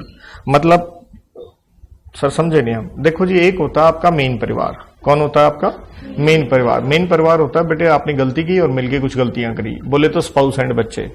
एक होता है आपका एक्सटेंडेड परिवार, माँ बाप बहन भाई, ठीक है, उन सब के लिए मिलता है ये। तो ये मैंने मेडिकल वाले पर्क में लिख के दे रखा है, वहां से आप समझ जाओगे, ठीक है। देन क्या लिखा है, आपको जो एग्जाम्पशन मिल रही है वो मिलती है कितनी जर्नी की, 2, in a block of what, 4 calendar year, financial year नहीं है, ब्लॉक वाइज मिली है। 4 साल में कितनी बार चले जाओ, 2 बार, चाहे पहले में चले जाओ, चौथे में चले जाओ, चाहे पहले एंड दूसरे में चले जाओ, 2 एंड 3 में, जैसे मर्जी जाओ। लेकिन मान लो आप उन 4 साल में गए ही नहीं, तो आपको बेनिफिट मिल जाएगा कैरी फॉरवर्ड का। किसका, कि अगले ब्लॉक में 2 मिलनी है, 2 पुरानी है, तो 4 मिल जाएंगी, नहीं मिलेंगी। कैरी फॉरवर्ड का बेनिफिट सिर्फ किसका मिलेगा, 1 का। तो नेक्स्ट ब्लॉक में क्या हो जाएगा, 2+1 हो जाएगा। अब जो बच्चे हैं, जैसे मैं कह रहा था ना, आपका परिवार, एक तो आपका मेन परिवार हो गया, तो मेन परिवार में आपके बच्चे होंगे, अब आपने 15-20 कर दिए, ठीक है, अच्छा सा नहीं लगता भैया, तो ज्यादा से ज्यादा बेनिफिट कितने बच्चों को मिलेगा, 2। अगर वो पैदा हुए हैं कब, 1/10/98 के बाद। सर ऐसा क्यों, मेरे तो पहले पैदा हुए हैं, तब तक सरकार ने इतनी परवाह नहीं करी थी, कर लो बच्चों, अब इतनी देश में इतनी पॉपुलेशन होगी, क्या कर रहे हो यार, अच्छी लाइफ तो उनको, तो हमने कहा उनको घुमाना है ना, तो सिर्फ कितने बच्चे पैदा करो, 2। बट हुआ क्या, एक प्रॉब्लम हो सकती है, कैसे हो सकता है, आपका पहले 1 बच्चा हो गया, पहले क्या हो गया, 1 बच्चा हो गया, और मान लो आप फराह खान हो, तो उसने एक ही बार में 3 भी किए थे, अरे गॉट और नॉट क्लियर, उसके एक ही बार में 3 बच्चे भी हुए। तो कहने का मतलब है कि ट्विंस बोर्न आफ्टर व्हाट, तो भाई कितने का बेनिफिट मिल जाएगा, पहले तो 1 था, तो अब आप कर तो 1 रहे थे, लेकिन एक स्कीम आ गई बोनस की 1+1, तो आपको बेनिफिट किसका मिल जाएगा, तीनों बालकों का मिल जाएगा। अब मूर्खता में क्वेश्चन बच्चा पेपर में कैसे गलती करता है, पहले ही 2 हो गए, फिर और बच्चे ना करें अगर एलटीसी लेने हैं तो। कहता है एलटीसी इनकैश्ड विदाउट, ये विदाउट है, कहीं वाइफ ऑफ बना दो, विदाउट परफॉर्मिंग जर्नी, मतलब एलटीसी का बेनिफिट ले लिया और क्या नहीं करी, जर्नी नहीं गई, एम्प्लॉयर से टिकटों के पैसे ले लिए, घूमने गए ही नहीं, फिर तो यार 100% क्या हो जाएगा। तो अब एग्जाम्पशन कितनी मिलेगी, ध्यान से देखिए। पहली बात तो शॉर्टेस्ट रूट से जाना है, सर समझे नहीं, मान लो ये है चंडीगढ़ और ये है दिल्ली, तो ऐसे ये सीधा सीधा रूट हो, तो चंडीगढ़ से हम दिल्ली जा रहे हैं, पहले हम इधर आए, इधर आए, इधर आए, इधर आए, फिर हम ये गए, ऐसे नहीं यार, not this is not allowed, तो बाय द शॉर्टेस्ट रूट। तो अगर हवाई जहाज से जा रहे हो तो कौन से में जाओगे, इकोनॉमी क्लास में जाओगे, जैसे कैटल क्लास भी हम कह देते हैं, बिजनेस क्लास नहीं मिलेगी कि मस्ती में लेट के जाओ। तो हवाई जहाज की सीटें आपने देखी होंगी, पता नहीं बंदा कहता कहां फंस गया बे, और नेशनल कैरियर से आपको अलाउड है। रेल से जा रहे हो तो कौन सी मिल जाएगी, फर्स्ट क्लास एसी मिल जाएगी। बस से जा रहे हो, और सरकारी बसें चलती हैं, सरकारी बसों को हम इंग्लिश में कहते हैं पब्लिक ट्रांसपोर्ट, तो आपको क्या मिलेगा, डिलक्स क्लास एसी, ये एग्जाम्प्ट होगा। सर हमारे यहां तो कोई सरकारी बसें ही नहीं है, पब्लिक ट्रांसपोर्ट ही नहीं है, तो बेटा जो में जैसे भी तुम गए हो, हम तुम्हें कितनी एग्जाम्पशन देंगे, फर्स्ट क्लास रेल एसी। जैसे मान लो आपके चाहे 500 रुपए लगे, कितने लगे, लेकिन फर्स्ट क्लास एसी के हैं 400 रुपए, तो एग्जाम्पशन कितनी मिलेगी, 400 की। तो दैट मीन्स अगर एम्प्लॉयर से 700 मिल गए तो 400 क्या हो जाएगा, माइनस हो जाएगा, 300 क्या हो जाएगा, टैक्सेबल। ओके और नॉट, तो मतलब हम आपको एग्जाम्पशन इतनी देंगे, चाहे आप साइकिल पे जाओ इस केस में, चाहे टैक्सी में जाओ, वो एक्चुअल में हमने एक्सपेंडिचर नहीं देखना। ओके गिडीज, तो अब हम यहां क्या पढ़ रहे थे, अरे फिर से पर्क पढ़ रहे थे, ट्रैवलिंग, टूरिंग एंड अकोमोडेशन, रहने की सुविधा।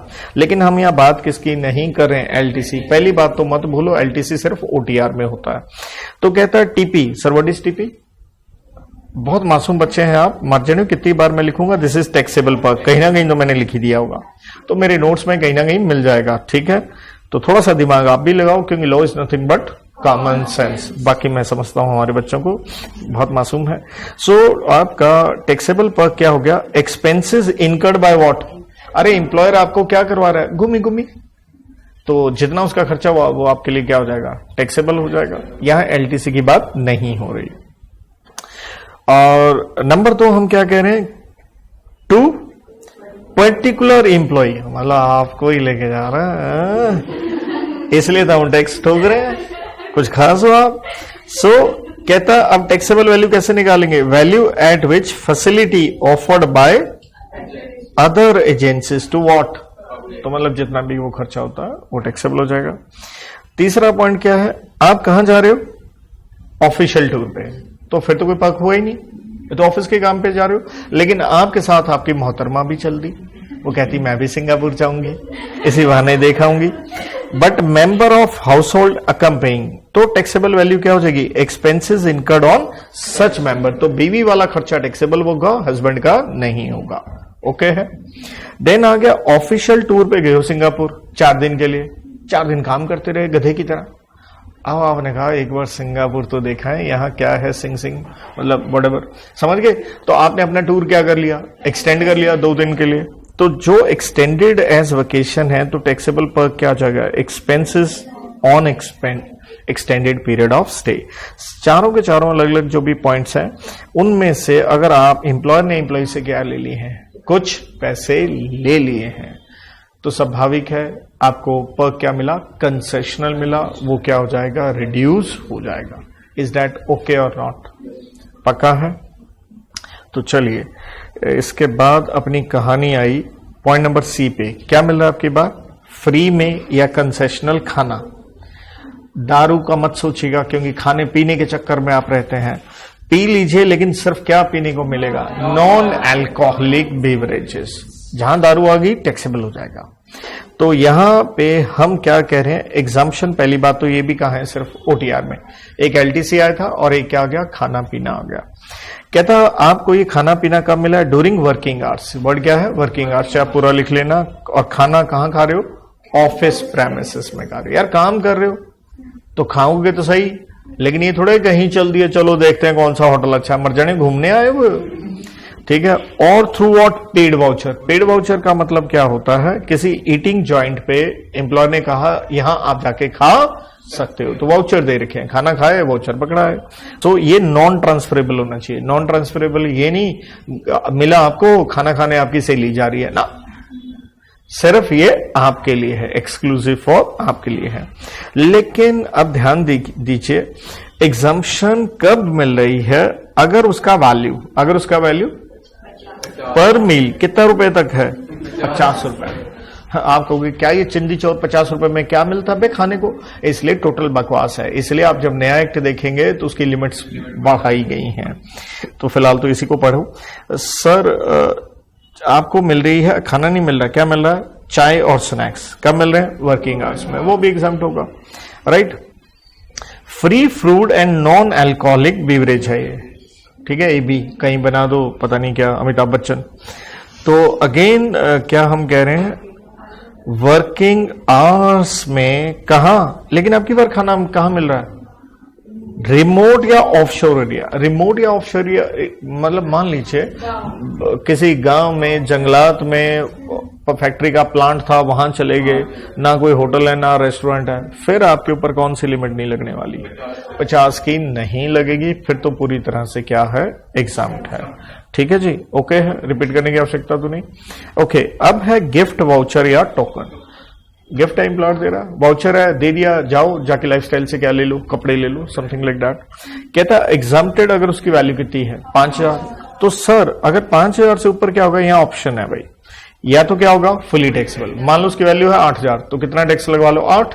या फिर क्या है, ऑल्टरनेटिव क्या है, तो ऑल्टरनेटिव है 5000। ये 5000 लिखा भाई, थोड़ा सा कंफ्यूज मत हो जाना। 5000 क्या हो जाएगा, ई फॉर एग्जाम्प्ट, कहने का मतलब है से 8,000 है तो 5,000 क्या हो जाएगा एग्जाम्प्ट, तो 3,000 क्या हो जाएगा टैक्सेबल।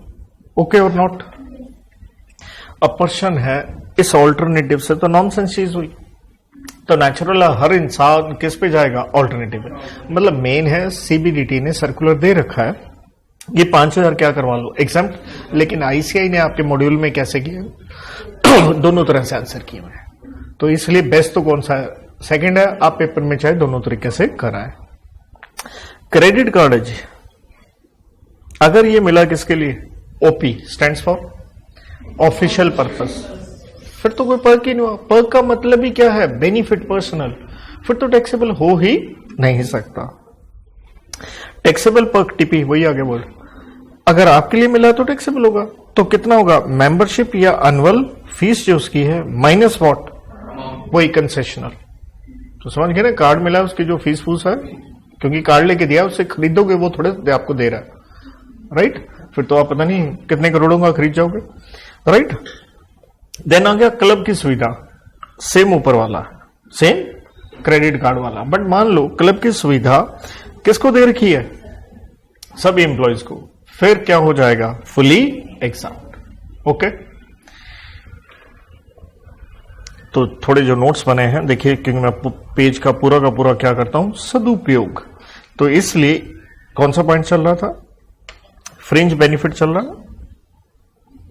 पॉइंट नंबर कौन सा हुआ एफ हुआ तो एफ के बाद बेटे आजकल क्या आता है जी आता है, ये ऊपर रहा आंसर। बनाए तरीके से सारे फुली टैक्सेबल पर्क इसी पेज में है। तो जी में क्या आ गया यूज ऑफ मूवेबल एसेट, याद आई आरएफए की, ठीक है याद आ गई, वो ओन्ड बाय एम्प्लॉयर यही पढ़ा था, वहां पे भी यही था less amount recovered from employ. लेकिन यहां दो बातें हैं, अगर आपको कौन सा मूवेबल एसेट मिला लैपटॉप कंप्यूटर मोबाइल, तो कोई टैक्सेबल नहीं है सर, क्यों? उसका लॉजिक सिंपल है यार, वो तो ऑफिशियल पर्पस के लिए होता है ना यार, इसके अलावा कुछ भी मिल जाए तो सेम वही आंसर हो गया, सेम एज और एफ ए, और उसमें क्या था फर्निश्ड हाउस, याद आ गया, ये वो वाली लिमिट, तो याद रखने का वो तरीका याद रखो। सेकंड में क्या यहां बच्चे गलती करते हैं भाई, थोड़ा ध्यान से समझ लेना, यहां पे आपके एम्प्लॉयर ने मूवेबल एसेट आपको बेच दिया, ट्रांसफर, सिंपल भाषा में आप इसे सेल के लो, बेच दिया, तो टैक्सेबल वैल्यू क्या होगी? अगर ये वही जो ऊपर आपको यूज के लिए थे जो फुली एग्जेम्प्टेड थे, लैपटॉप कंप्यूटर एंड मोबाइल, ये आपको बेच दिया है ना, तो टीपी का मतलब तो आई होप से याद होगा टैक्सेबल पर्क। तो कहता उस एसेट की पहले क्या निकालो रिटर्न डाउन वैल्यू, और उसमें से माइनस कर लो क्या कंसिडरेशन, ये वही है consideration amount recovered from employ. तो अलग अलग जगह मैं अलग अलग वर्ड लिख देता हूं मतलब वही है अमाउंट रिकवर्ड जो आपने एम्प्लॉय से लिए हैं। प्रॉब्लम बच्चा गलती में काम फंसता है, उसके ध्यान अगर उसने पीजीबीपी हेड कर लिया, क्या कर लिया तो वो वहां देखता है डेप्रिसिएशन निकालता है सेक्शन 32 में, वहां डेप्रिसिएशन निकालने के तरीके क्या है अलग है, कोई लेना देना नहीं उससे। तो इसलिए ध्यान दीजिए रिटर्न डाउन वैल्यू निकालनी है तो डेप्रिसिएशन निकाल के लगाओगे ना, तो ये उसका कोई लेना देना नहीं है, बिकॉज इनकम टैक्स में अलग अलग हेड्स के लिए अलग अलग क्या है लॉस है। तो आपने क्या करना है, इनके ऊपर डेप्रिसिएशन का रेट कितना रहेगा 50%, मेथड कौन सा रहेगा, ठीक है फॉर सीवाई। अरे सीवाई का मतलब वही है मेरे मासूम बच्चों, इतनी बार तो मैंने लिखवा दिया, बताओ जल्दी से सीवाई का मतलब। सही जवाब सीवाई का भाई वही मतलब है जो बार बार हम लिख के आ चुके हैं, stands for what completed year, right. फिर लिख देता हूं गलती ना हो, नहीं तो इतने मासूम बच्चे हमारे कहते कैलेंडर ईयर। एक क्वेश्चन कराऊंगा इस पे इजी लेके चलना। नंबर 2, अगर क्या बेची सब कुछ सेम है फॉर्मूला, चेंज एक ही चीज हुई, डेप्रिसिएशन का रेट 20 हो गया, कुछ और बेचा सर, उदाहरण फर्नीचर बेचा, एसी बेचा, या कह लो क्या बेच दिया, कार नहीं बाइक बेची। अब क्या हुआ डेप्रिसिएशन का रेट चेंज हुआ, भाई साहब मेथड ही चेंज हो गया, स्ट्रेट लाइन मेथड हो गया। तो इसलिए मैंने, समझ तो गए आप ऑर्डर 50, 20 एंड 10, लेकिन ध्यान रखो नीचे वाले में SLM आ गया, ऊपर वाले में क्या आ गया, वो कंप्यूटर लैपटॉप आ गए, फिर क्या आ गया आपका कार आ गई, फिर क्या आ गया अदर्स आ गए। अब कंप्लीटेड ईयर का मतलब क्या है, ध्यान से समझना। कंप्लीटेड ईयर का मतलब है इग्नोर क्या, मान लो एम्प्लॉयर ने कोई एसेट खरीदा, कब खरीदा, 1/6/23 को, आपको कब बेचा, 1/12/25 को। मोटा मोटा अगर आप देख के कहोगे, आप कहोगे 2.5 साल बाद बेचा, कब बेचा। लेकिन आपने डेप्रिसिएशन कैसे निकालनी, कंप्लीटेड ईयर। तो कंप्लीटेड ईयर कितने बनेंगे, 2 साल बनेंगे। मेरे ख्याल में यहां एक एग्जांपल करा दूं, है ना। लेट्स से एम्प्लॉयर ने भाई आपको क्या बेची, कार बेची। सेम एग्जांपल 1/6/23 में उसने ये खरीदी थी, कॉस्ट करी थी 5 लाख की, क्लियर। भाई सेल कब कर दी आपको, 12/2, चाहे मैं क्या लगा देता हूं 26, 12/2 को सेल कर दी 1 लाख की, क्लियर। तो पहली बात तो CY निकालो, कितने निकले, 2 साल। इज दैट ओके, इग्नोर करना है। अब कैसे निकालेंगे भाई, फर्स्ट ईयर के लिए हिसाब से चले, 5 लाख है, डेप्रिसिएशन कितनी, रेट बोलो 20%। अरे यार कार में 20% था, कंप्यूटर लैपटॉप में था 50%, अदर्स में था 10%। तो आपने जब 20% लगाई कितनी होगी, 1 लाख। तो भाई ये कितनी बची, अरे 4 लाख बची। जब आप सेकेंड ईयर की डेप्रिसिएशन लगाओगे तो तब भी 20% लगाओगे, लेकिन एक गरारी फंस गई, इस पे लगाएं या इस पे लगाएं, तो ऑब्वियसली इस पे नहीं लगाओगे, रिटर्न ऑन वैल्यू पे लगाओगे 4 लाख। ये हो गया 80,000। तो 30/20 की क्या आ गई, रिटर्न ऑन वैल्यू, माइनस क्या आ गया, कंसिडरेशन कितना आ गया, 1 लाख। तो नेचुरल है टैक्सेबल वैल्यू क्या हो गया, 2/20। ओके और नॉट। तो ये गलती होती है, इसको ध्यान रखिए। चलिए बच्चा लोग, कहानी आगे बढ़ती है। इसके बाद है आपका, यहां लिखा है भाई अदर फ्रिंज बेनिफिट। कहता है बड़ा सिंपल है, टैक्सेबल पर कैसे निकालो, on the basis of what, cost to employer. कितनी, कोई और बैलेंसिंग फिगर आ गया ना पॉइंट, जो भी एम्प्लॉयर की कॉस्ट है under arms length basis. Arms length का मतलब क्या हो गया, हाँ कोई मैनिपुलेशन नहीं होनी चाहिए मार्केट प्राइस के हिसाब से, जो भी उसकी कॉस्ट थी, माइनस व्हाट, वही same amount recovered from employ. तो इस पन्ने को अगर एक बार देखना चाहें, दोबारा देखना चाहते हैं, ओके। तो इस पन्ने में क्या थे मेरे मासूम बच्चों, ये थे आपके टैक्सेबल पर्क फॉर ऑल। एक आ गया RFA, एक क्या आ गया वो वगैरह आ गया, तीसरा है फ्रिंज बेनिफिट। लेकिन अगर आप फ्रिंज बेनिफिट के अंदर देखोगे तो टोटल मैंने कितने पॉइंट करवा दिए भाई, अगर आप टोटल याद करोगे तो मैंने यहां करवा दिया आपको, आपकी कसम 9 पॉइंट। नहीं बेटे तेरे को थोड़ी ना इंग्लिश कम आती है, मैंने ई क्लॉज तक कराया तो ई तक, सॉरी आई तक कराया, आई तक हो जाते हैं 9, बाकी तो काउंट कर लियो, मेरी अंग्रेजी थोड़ी कमजोर है, ठीक है। नहीं मेरे को तो मालूम है 9 ही होते हैं। तो उसके अंदर आ गया जी, एक तो लोन आ गया वो ब्याज बूझ वाला, ठीक है जी। नंबर 2 क्या आ गया, वो ट्रैवलिंग टूरिंग। लेकिन आपने उस क्लेश को क्या देखा, एक अलाउंस में था, एक LTC था, वर्ड सारे मैंने लिख दिए यहाँ पे।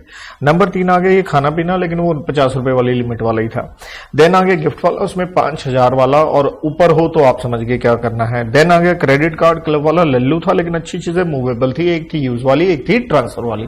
ये टेक्निकल है, जितना हम कनेक्ट कर सकते थे कनेक्ट करके दे दिया। तो स्वाभाविक है, मैंने कहा जी 3 कैटेगरी है, एक है टैक्सेबल फॉर ऑल, एक है एग्जम्प्ट फॉर ऑल, एक है टैक्सेबल फॉर स्पेसिफाइड एम्प्लॉय। तो हम करते हैं अब taxable for what, specified employee. तो पहला प्रश्न यह आया, ये स्पेसिफाइड क्या बीमारी होती है, तो देखना पड़ेगा क्वेश्चन में, क्योंकि अगर नहीं है तो ये टैक्सेबल नहीं है। स्पेसिफाइड कब होगा, या तो आप हो कंपनी के डायरेक्टर, क्या हो, डायरेक्टर, और साथ में कंपनी के क्या हो, एम्प्लॉय हो, ठीक है। बाकी कहते हैं यहां पे कोई रोड़ा नहीं है, चाहे कौन से डायरेक्टर हो आप, पार्ट टाइम हो या होल टाइम, कोई इशू नहीं है। मतलब डायरेक्टर हो तो क्या बन गया आप, स्पेसिफाइड एम्प्लॉय बन गए, तो आपके लिए टैक्सेबल होंगे। नंबर 2, यह आपका कंपनी में क्या है, सब्सटेंशियल इंटरेस्ट। सब्सटेंशियल इंटरेस्ट कब होगा, या तो 20% आप लेके बैठे हो इक्विटी शेयर, या यूं कह लो वोटिंग पावर, क्लियर है। तीसरा, आपकी salary in excess of prescribe limit है। प्रिस्क्राइब लिमिट का मतलब रूल्स में चले गए, आपके स्टडी मैट में नहीं दे रखा बताने के लिए, चलो फिर भी मैंने लिमिट लिख के दे दी है, लेकिन आपके लिए इतना पूछा नहीं गया। मतलब 3 लिमिट में आ गया स्पेसिफाइड। एक क्या आ गया जी, डायरेक्टर। 2 क्या आ गया, सब्सटेंशियल इंटरेस्ट 20% की लिमिट। तीसरा क्या आ गया, आपकी सैलरी क्या है, एक प्रिस्क्राइब लिमिट से ज्यादा है। ठीक है जी, उसको निकालने का एक तरीका है, वैसे वो लिमिट का अमाउंट भी मैंने कोट किया हुआ, बट ज्यादा प्रेशर नहीं डाल रहा इस पे। तो पहला इसके अंदर कौन सा आता है जी, आपको मिली गाड़ी, क्या मिली, कार मिली। लेकिन एक दिमाग लगाना, अगर कार मिली है पर्पस है OP, OP stands for official purpose, फिर तो यार पर्क हुआ ही नहीं। एक ना सिंपल चीज लेके चलो, पर्क वो होता है जिससे आपको बेनिफिट हो, जिससे आपको बेनिफिट हो। आपने कहा चॉकलेट खिलाओ, मेरे को क्या बेनिफिट हुआ, क्लियर है। तो इसलिए वो बेनिफिट आपको होना चाहिए जब आप खिलाएं, right. Just get the point. Normally बच्चे का बर्थडे होता है, क्लास में मैं चॉकलेट देता हूं, आज किसी बच्चे का था, वो मेरे को चॉकलेट दे गया, मैं वेरी गुड, बच्चे हों तो ऐसे। आइए, कोई बात नहीं, एंजॉय करो। तो मोटर कार समझ गया आप, ऑफिशियल पर्पस है तो कोई पर्क हो ही नहीं सकता। अब इसमें बच्चे गलती करते हैं, जबकि मैं कहता हूं यार बड़ा आसान चार्ट है, इस चार्ट को ऑब्वियसली चाटना तो पड़ेगा आपको ही। देखिए इस चार्ट को मैंने 2 कैटेगरी में, पहले तो उन कैटेगरी को समझ लीजिए। एक तो हम कैटेगरी कैसे कर रहे हैं, एक कैटेगरी कर रहे हैं हम एम्प्लॉय के हिसाब से। किसके हिसाब से, एम्प्लॉय। देखो यहां एम्प्लॉय दिखेगा। एक कैटेगरी क्या होगी बेटा, आपको एम्प्लॉयर दिखेगा। तो हमें क्या देखना है, मैंने जितना आसान कर सकता था कोशिश करी, बिकॉज आपके सामने है भैया 3 पेज में पूरा का पूरा सैलरी हेड, मैं कहता हूं कुछ चीज ही नहीं छोड़ी मैंने, राइट। 3 पेज है आपके सामने हैं, चाहे आप जौन सी मर्जी किताब पढ़े हो, एक्स पढ़े हो, वाई पढ़े हो, जेड पढ़े हो, आई डोंट केयर, राइट। तो ध्यान से सुनिएगा। कहता पहली बात हम क्या देख रहे हैं, कार क्या है, किसकी है, कार किसकी है। चाहे बिल्कुल RFA की तरह ओन्ड भी हो सकती है, क्या हो सकती है, हाइड भी हो सकती है। या तो एम्प्लॉय की होगी यार, या किसकी होगी, एम्प्लॉयर की होगी। अब मैंने ना एक पर्पस तो पहली दफा किया, कौन से वाला, ऑफिशियल पर्पस। मैंने कहा यार पर्क तो तभी बनेगा अगर पर्पस हो पर्सनल पर्पस। तो यहां देखो क्या लिखा मैंने, यूज क्या है, पीपी। पीपी का मतलब पर्सनल पर्पस, और यह यूज क्या है, पार्टली ऑफिशियल पार्टली पर्सनल। अगर गलती हो सकती है भाई लिख लो, इसमें क्या है, मेन वर्ड है पार्टली। पार्टली क्या है, ऑफिशियल है, एंड पार्टली क्या है, पर्सनल कहो या प्राइवेट, और आगे वर्ड तो लगेगा मेरे, कौन सा, पर्पस। ओके और नॉट। तो चीज पक्की, हम सिंपल दिमाग लगाएं, टैक्स तो तभी लगेगा अगर पर्सनल हो। पर्सनल बेनिफिट ही नहीं है तो वो पर्क हो ही नहीं सकता। ओके है। तो इधर क्या आ गया, पूरा का पूरा पर्सनल पर्पस है, प्राइवेट है, 100% मैंने लिख भी दिया। यहां क्या है, पार्टली। अब पार्टली में बच्चा पेपर में गलती कैसे कर सकता है, क्या मैंने पार्टली में कोई परसेंटेज लिखी है, नहीं लिखी, क्योंकि परसेंटेज का कोई लेना देना ही नहीं है। तो चाहे आपने लिखना है तो लिख के छोड़ लो, परसेंटेज क्या है, इररेलेवेंट। अरे भाई लिखवा ही नहीं तो उसका कोई लेना देना ही नहीं है। क्योंकि बहुत बार बच्चा क्या करता है, परसेंटेज दे रखी है, रेशियो दे रखी है, उसमें ब्रेक कर देता है, अरे नहीं बताया तुम्हें यार। तो अब देखो कार है किसकी है भाई, एम्प्लॉय की है, ओन्ड है या हाइड है। लेकिन ध्यान से देखो खर्चा भी कौन कर रहा है, अरे एम्प्लॉय कर रहा है, तो हमें क्या मिल रहा है, छुनछुना मिल रहा है एम्प्लॉयर से, कुछ नहीं मिल रहा है, तो क्या नहीं बना, पर्क। इसलिए मैं बार बार कहता हूं, जहां तुमने अपनी क्या छोड़ दी, कॉमन। इसलिए मत तुम डिस्ट्रैक्ट हुआ करो, मत नर्वस हुआ करो, घबरा जाते हो यार, क्यों घबरा जाते हो, मैं बार बार कहता हूं क्यों घबराते हो यार। सिंपल मतलब ये मत देखो टफ है पेपर फलाना, चिल रहो और सोचो यार क्या हो सकता है। कोई पॉइंट भूल भी रहा है, आप अपने दिमाग से चलो कि बेहतर लेके आओगे। पैनिक क्या है, पैनिक में बेटा घर का करके आते हो। तो देखो है ना कितना इजी हो गया, लल्लू पॉइंट हो गया। दूसरा क्या हो गया, फिर से एम्प्लॉय की कार है, लेकिन खर्चा देखो मैंने कलर भी इसलिए चेंज किया, एम्प्लॉयर करा। हाँ बेटे अब पर्क हो सकता है, कैसे हो सकता है, कार मेरी है, अगर तुम लोग मेरी कार में तेल डलवा दो, अगर आप में से कोई कहता है सर हैश करो तेल हम डलवाएंगे, मैंने कहा ईरान US वार क्या कौन सी होनी हो ले, मेरे को क्या है, तेल तो अपने को मिल ही जाना है, राइट बेटे। तो यहां बनाना है या पर्क, तो इसलिए यहां तो टैक्सेबल होना चाहिए पर्सनल पर्पस के लिए। कितना टैक्सेबल होना चाहिए, अरे जितना इंप्लॉयर ने आपके लिए क्या किया खर्चा।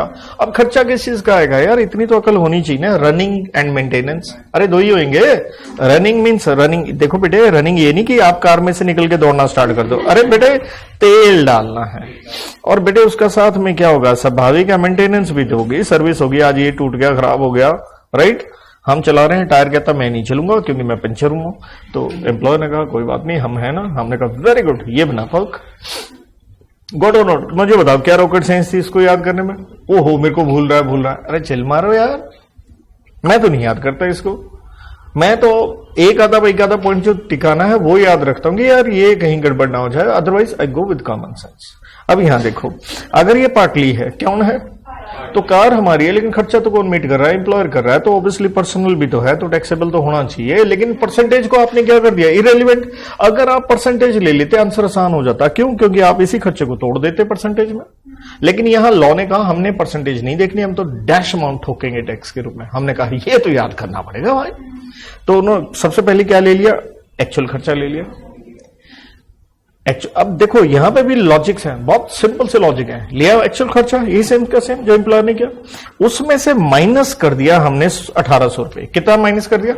अब दिमाग लगा लो, 1800 माइनस कर दिया तो बाकी टैक्सेबल हो गया। तो सरकार क्या कहना चाहती है? हम लेके चल रहे हैं ऑफिशियल के लिए खर्चा कितना हो रहा है? 1800। बाकी किसके लिए हो रहा है? बेटा तेरे लिए हो रहा है। और 1800 गलती ना हो जाए पर मंथ है। मैं इसको पता कैसे कहता हूं? मैं इसको कहता हूं ये है आपकी छोटी कार। कौन सी कार मिली आपको? Sir what do you mean by छोटी एंड बड़ी कार? मेरा तो स्टाइल यही है भाई, छोटी कार वो होती है जो इन्होंने कहा अप टू क्या हो 1600 सीसी या 1.6 लीटर, और बड़ी को क्या कह दिया? ठीक है जी। तो मेरा तो सिंपल तरीका है छोटी बड़ी, भाई ये बंदे को क्रिस्पी याद रह जाता है।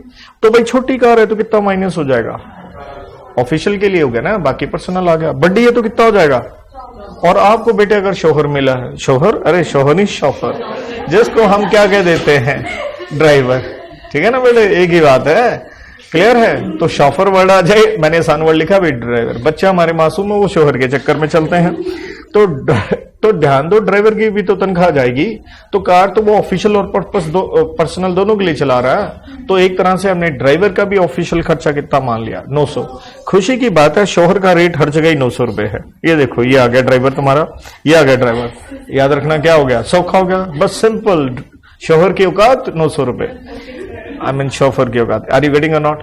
क्या डफ था भाई? बच्चे को तुझे याद नहीं होता, इतना बड़ा चार्ट है जी, कहीं का चार्ट है जी, इंसानों वाला बना लो, खत्म। अब ध्यान से देखो, कौन है जी? कार एम्प्लॉयर की।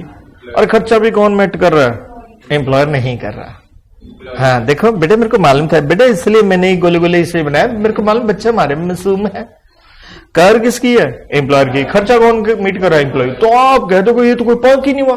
बट ध्यान दो, आप अगर अपनी कार मेरे को दे दो, चाहे खर्चा मैं उसका तेल तुल का चलाऊं, लेकिन मैं खड्डा खुड्डा आएगा परवाह नहीं मारूंगा, क्योंकि मैं गाना गाऊंगा, गड्डी जाती है छलांगा मार दी, आज याद आई मैनू मेरे यार दी। अपनी कार चलाते हो, खड्डा है सामने, पहले कार रोकते हो, खड्डे का मुआयना करते हो, निकालू या नहीं निकालू? आप समझ रहे हैं ना? हाँ वेरी गुड। तो कार एम्प्लॉयर की है, लेकिन खर्चा कौन मीट कर रहा है? एम्प्लॉय। फिर भी टैक्सेबल होगा। दिमाग लगाना यहाँ पे 10% क्यों लिखा? सेम वही मूवेबल एसेट। अरे यारो अगर ढंग से पढ़ लो, कुछ टफ नहीं है।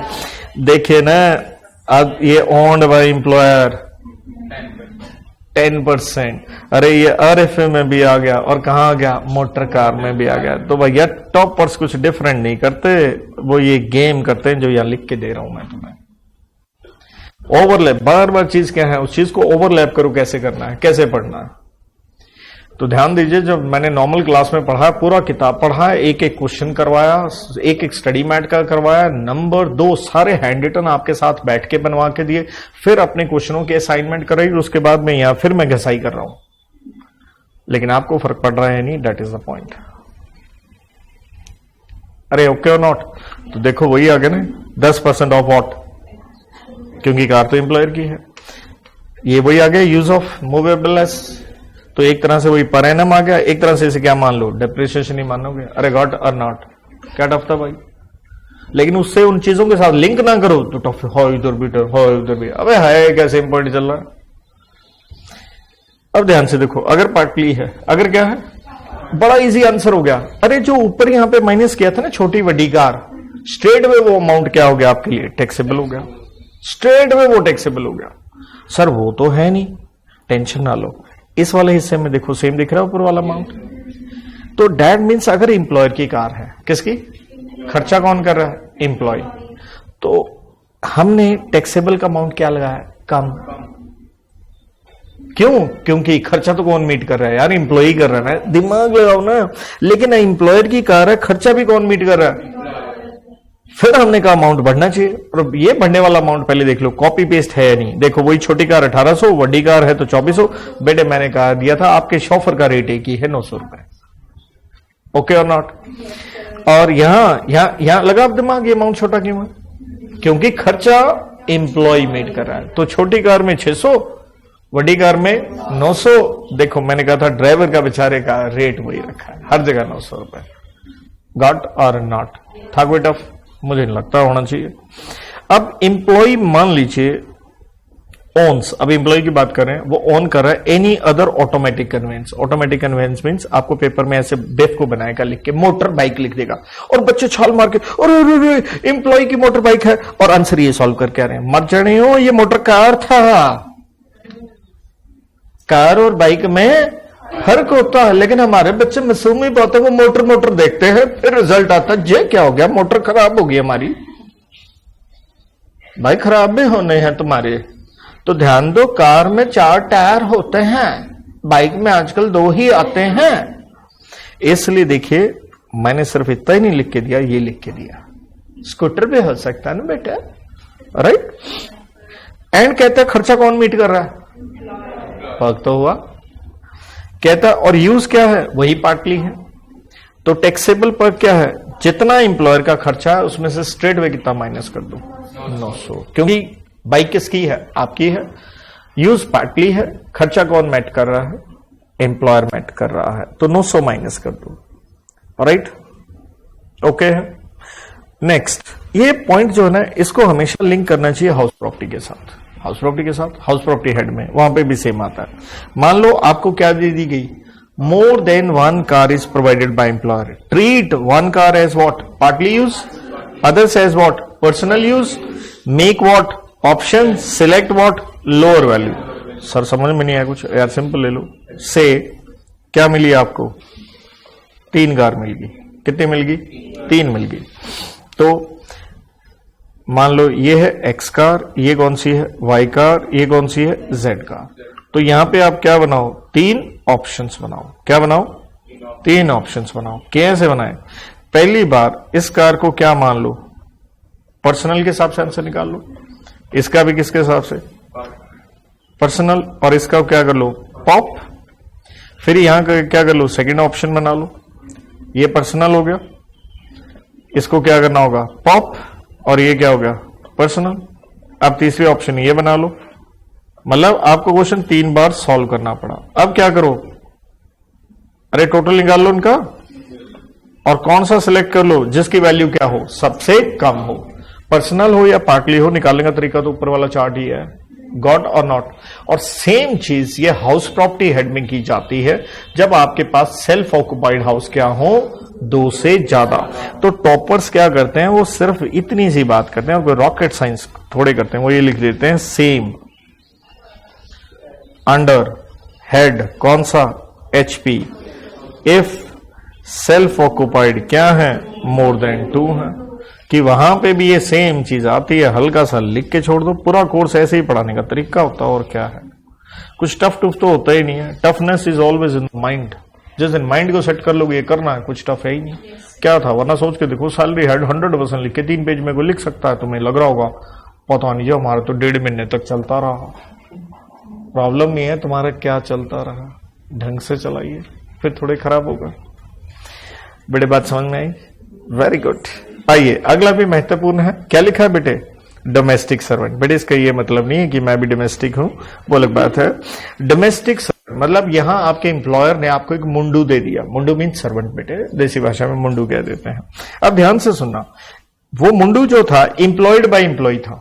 मतलब मान लो मैंने एक नौकर रखा अपने घर में, मैंने रखा, मेरे एम्प्लॉयर ने नहीं दिया।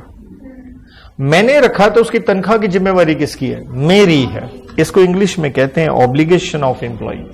लेकिन उसकी तनख्वाह कौन दे रहा है? एम्प्लॉयर। मैंने कहा वाओ मैन, मजा हो गया।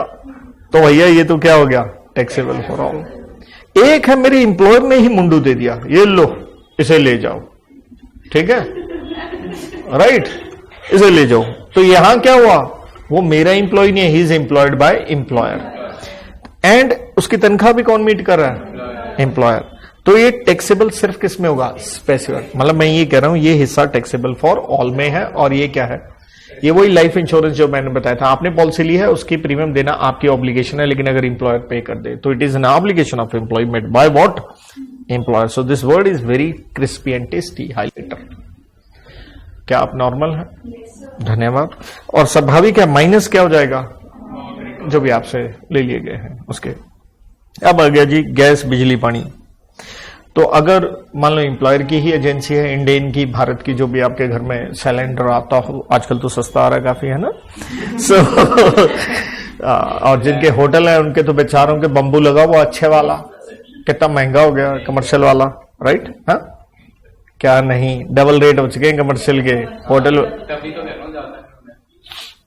चल बेटा तू जो भी कह रहा है, तू मेरे वर्ड नहीं पकड़ पाया। देखिए ध्यान से, अगर वो गैस एजेंसी, वो पानी पुनी बिजली वाले खुद एम्प्लॉयर ही है आपका, जैसे हमारे देश में टाटा भी बिजली बेचता, रिलायंस भी बेचते हैं, तो ओन्ड बाय एम्प्लॉयर है, तो आपके लिए चार्जेबल पर कितना हुआ, जो उनकी कॉस्ट वैल्यू है।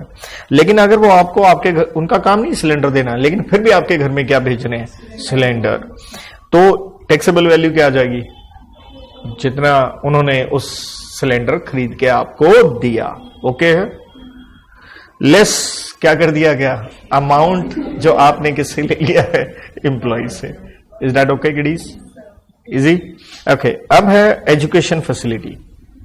वो था ना जैसे लोन था फ्री में या कंसेशनल, सेम वे यहां एजुकेशन किसको दी जा रही है, अरे तुम्हारे बच्चों को या तुम्हारे परिवार के किसी और सदस्य को। तो देखो, अगर तुम्हें दी जा रही है एजुकेशन, आप सीए बन जाइएगा, बिग 4 में जाइएगा, आपको वो कोर्स करवाएंगे, एजुकेशन देंगे, वो तो एग्जाम्प्ट होगा, क्योंकि एक तरह से उसमें तो तुम्हें प्रोफेशनली क्या कर रहे हैं, हम अपडेट कर रहे हैं। यह बात हो रही है तुम्हारे बच्चों को। तो बहुत बार बड़े बड़े जो एम्प्लॉयर होते हैं उनके स्कूल होते हैं, वो कहते हैं हमारे यहां नौकरी करो, तुम्हारे बच्चे मुफ्त में पढ़ेंगे। बहुत लोग इसलिए बच्चे कर लेते हैं, कहते हैं मुफ्त में पढ़ेंगे, अरे गॉड और नॉट है। तो इसलिए अगर एम्प्लॉयर का खुद का क्या है, या उसने किसी के साथ क्या किया हुआ है, टाई अप, तो एग्जाम्पशन कितनी हो जाएगी, 1000 रुपए प्रति महीना प्रति बच्चा। एक्सेस क्या हो जाएगा, टैक्सेबल। लेकिन एक बार ब्रेक लगाना, यहां पढ़ने वाली बात आती है। एजुकेशन अलाउंस में क्या था, एजुकेशन अलाउंस में 100 रुपया था, प्रति महीना था, मैक्सिमम 2 बच्चे थे। तो यहां पे कोई लिमिट नहीं है, नो लिमिट ऑन बच्चास। हाँ, नो लिमिट ऑन बच्चास। अब तू 15-20 कर, है कर रही है, क्लियर है, तो तेरा सपना पूरा हो जाएगा जो तूने कौरवों का रिकॉर्ड तोड़ना था। क्लियर है, यार कोई लिमिट नहीं बच्चों की भाई। और 100 रुपए नहीं है यहाँ पे, कितना, 1000 रुपया प्रति मंथ है। लेकिन अगर एम्प्लॉयर का इंस्टीट्यूट नहीं है या टाई अप नहीं है, तो फिर क्या हो जाएगा, फुली टैक्सेबल। अगर उसने ये सुविधा आपके किसी और परिवार के सदस्य को दी है, तो स्वाभाविक है क्या होगा, फुली टैक्सेबल होगा। इसलिए ध्यान दीजिएगा, एजुकेशन अलाउंस में अलाउंस वर्ड होता है तो पता चलता है, अलाउंस वर्ड नहीं है, क्या हुआ, पर्क। फिर आपको अकल लगानी है, ये टैक्सेबल सिर्फ किस में होगा, स्पेसिफाइड केस में। डायरेक्टर हैं या 20% शेयर लेके बैठे हैं, या आप एक प्रिस्क्राइब्ड अमाउंट का सैलरी इन एक्सेस ले रहे हैं। ओके और नॉट, पक्का है। अब है फ्री और कंसेशनल टिकट। अरे सर बावड़ा बना दिया इस टिकट ने, ये कितनी बार टिकट हमारी कटेगी। अरे इधर भी तो सर वो क्या था, वो ट्रेवलिंग ट्रूवलिंग वाला, अदर देन एलटीसी, ये फिर टिकटें टुकटे आ गई। व्हाट इज दिस सर, वो था आपका रनिंग अलाउंस जो था 70% जितना पैसा मिला, और 10,000 रुपए प्रति महीना। आपको देखना है कौन सी सिचुएशन में। देखिए कहते हैं यहां तुम्हारा एम्प्लॉयर क्या है, ट्रांसपोर्टर है। क्या है, ट्रांसपोर्टर है। मतलब जैसे यार उसकी बसें चलती हैं, क्या चलती हैं, तो अब आप जाओगे तो अपने उस एम्प्लॉयर की बस में ही जाओगे ना, अगर वो सेम चल रही है। या मान लो जो आपका एम्प्लॉयर है उसके ट्रक चलते हैं, क्या चलते हैं, तो आप भी सामान किससे भेजना चाहोगे, उसी के ट्रक से ना यार। तो इसलिए आपका जो एम्प्लॉयर ट्रांसपोर्टर है वो पैसेंजर बस भी दे सकता है और फ्रेट फ्रूट, समझ गए ना, किराए वो, तो वो आपको फ्री में ले जाते हैं या कंसेशनल रेट। तो टैक्स आपको लगेगा कितना, जितनी आपके एम्प्लॉयर की क्या है माइनस जितने उसने आपसे क्या ले लिए हैं पैसे। तो हर जगह यार कॉमन सेंस उसका है तो कॉस्ट आएगा, और हर जगह माइनस वही चल रहा है जो आपसे पैसे। मैं तो इसको याद भी ना करूंगी तो सिंपल याद रह जाएगा। याद रखने वाली चीजें कहां जाती हैं, जैसे 1000 रुपए महीना, दिस एंड दैट, वो थोड़ा टिकाना पड़ता है। तो इसलिए जो टिका रखे कुछ डिफरेंट आ गया, वहां पे कैसे क्वेश्चन सॉल्व कर लो, कॉमन सेंस है। इसलिए देखो क्या लिखा, not taxable if employee of what, लेकिन ध्यान देना कोई टैक्सेबल मतलब पूरा एग्जम्पशन है अगर आप किसके एम्प्लॉई हो, रेल या एयरलाइन के। इसलिए मैंने यहां क्या लिख के दिया था, बस और ट्रक। ठीक है, ध्यान से देखना, ये तीसरा पेज है। अब मैंने यहां पे एक नोट डाला पिंकी कलर में, इसके बाद कहां पे लिखा है आंसर, क्योंकि मैं चाहता था 3 पेज में लिखूं। I am a complain boy, क्योंकि मेरे को चार्ट सूट्स बनाने थे। तो देखो इम्प्रोवाइजेशन क्लास में करता हूं, ये दिखो आ गया पिंकी पेज, ये पिछले लेक्चर में बताया था। और देखो ऊपर क्या लिख के दिया, ये 3rd पेज के बाद का समान गलती ना हो ना उधर भी, या पहला पेज पढ़ने लगो, ये क्या आ गया भाई मेडिकल, तो ये पिंकी देख लेना क्या लिखा भाई, बताओ रे क्या पढ़ रहे हैं पहले तो, perks taxable for specified employ, अरे ओके वरनॉट। तो इसलिए ये 3rd पेज के बाद का समान है।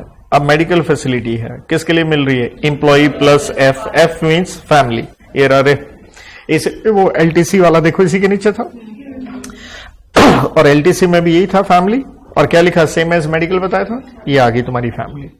तो एक है कौन फैमिली में, आपकी मेन फैमिली, इसे कहते हैं स्पाउस प्लस चिल्ड्रन, जैसे मर्जी हो चिल्ड्रन, मतलब डिपेंडेंट और नॉट, अरे इंडिपेंडेंट हो जाए, ठीक है, तब भी आपको मेडिकल फैसिलिटी का बेनिफिट मिलता है, एग्जाम्पशन। डिपेंडेंट में कौन आ गया, पी फॉर, अरे इतनी अकल तो होगी, पेरेंट्स, पेरेंट्स 2 होते हैं, इतना तो पता होगा,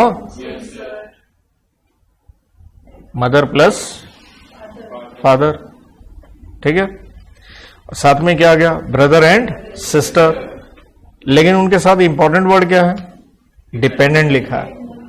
अब बच्चे को याद नहीं रहता कौन पेरेंट था या फ्लांट करना था, थोड़े से क्रिस्पी वर्ड लगा दो, ये क्या लिख दिया जी हमने, मेन फैमिली, क्या लिख दिया, और यहां वर्ड क्या लगा दो, एक्सटेंडेड फैमिली, यस और नो, एवरीबॉडी ओके है, दैट इज एक्सटेंडेड। तो इस तरह से चीजें टिक जाती हैं, कुछ भूल भी रहे हो। देखो फिर से, अगर इलाज कहां करवा रहे हो, भारत में, हाँ, अगर इलाज कहां करवा रहे हो, भारत में, थोड़ा ऐसे पढ़ना है, क्या लिखा है पहले, फुली एग्जाम्ड का। अगर हॉस्पिटल किसका है, एम्प्लॉयर का, वो ओन्ड कहो, मेंटेन्ड कहो, जो भी कहो, अरे वैसे ही जैसे वो एजुकेशन इंस्टीट्यूशन टाई अप, ठीक है, ये वही है। दूसरा अस्पताल किसका, तीसरा अस्पताल किसका, लोकल अथॉरिटी, म्युनिसिपैलिटी वाले, ठीक है ना।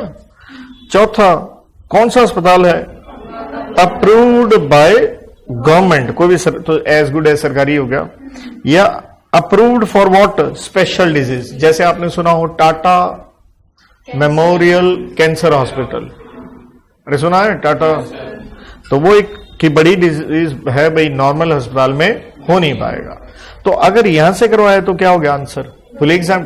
सर यहां से नहीं करवाया तो क्या हो गया, तो यहां से इसलिए एरो डाला, अदरवाइज क्या हो जाएगा, फुली टैक्सेबल। अदरवाइज का मतलब क्या हो गया, प्राइवेट गए लो यार, और मैं जी गॉट और नॉट। अब है तुमने ट्रीटमेंट कहां से करवाया, आउटसाइड इंडिया, कहीं आउटस्टैंडिंग बना दो, मेरी तरफ से आउटसाइड इंडिया है, ठीक है।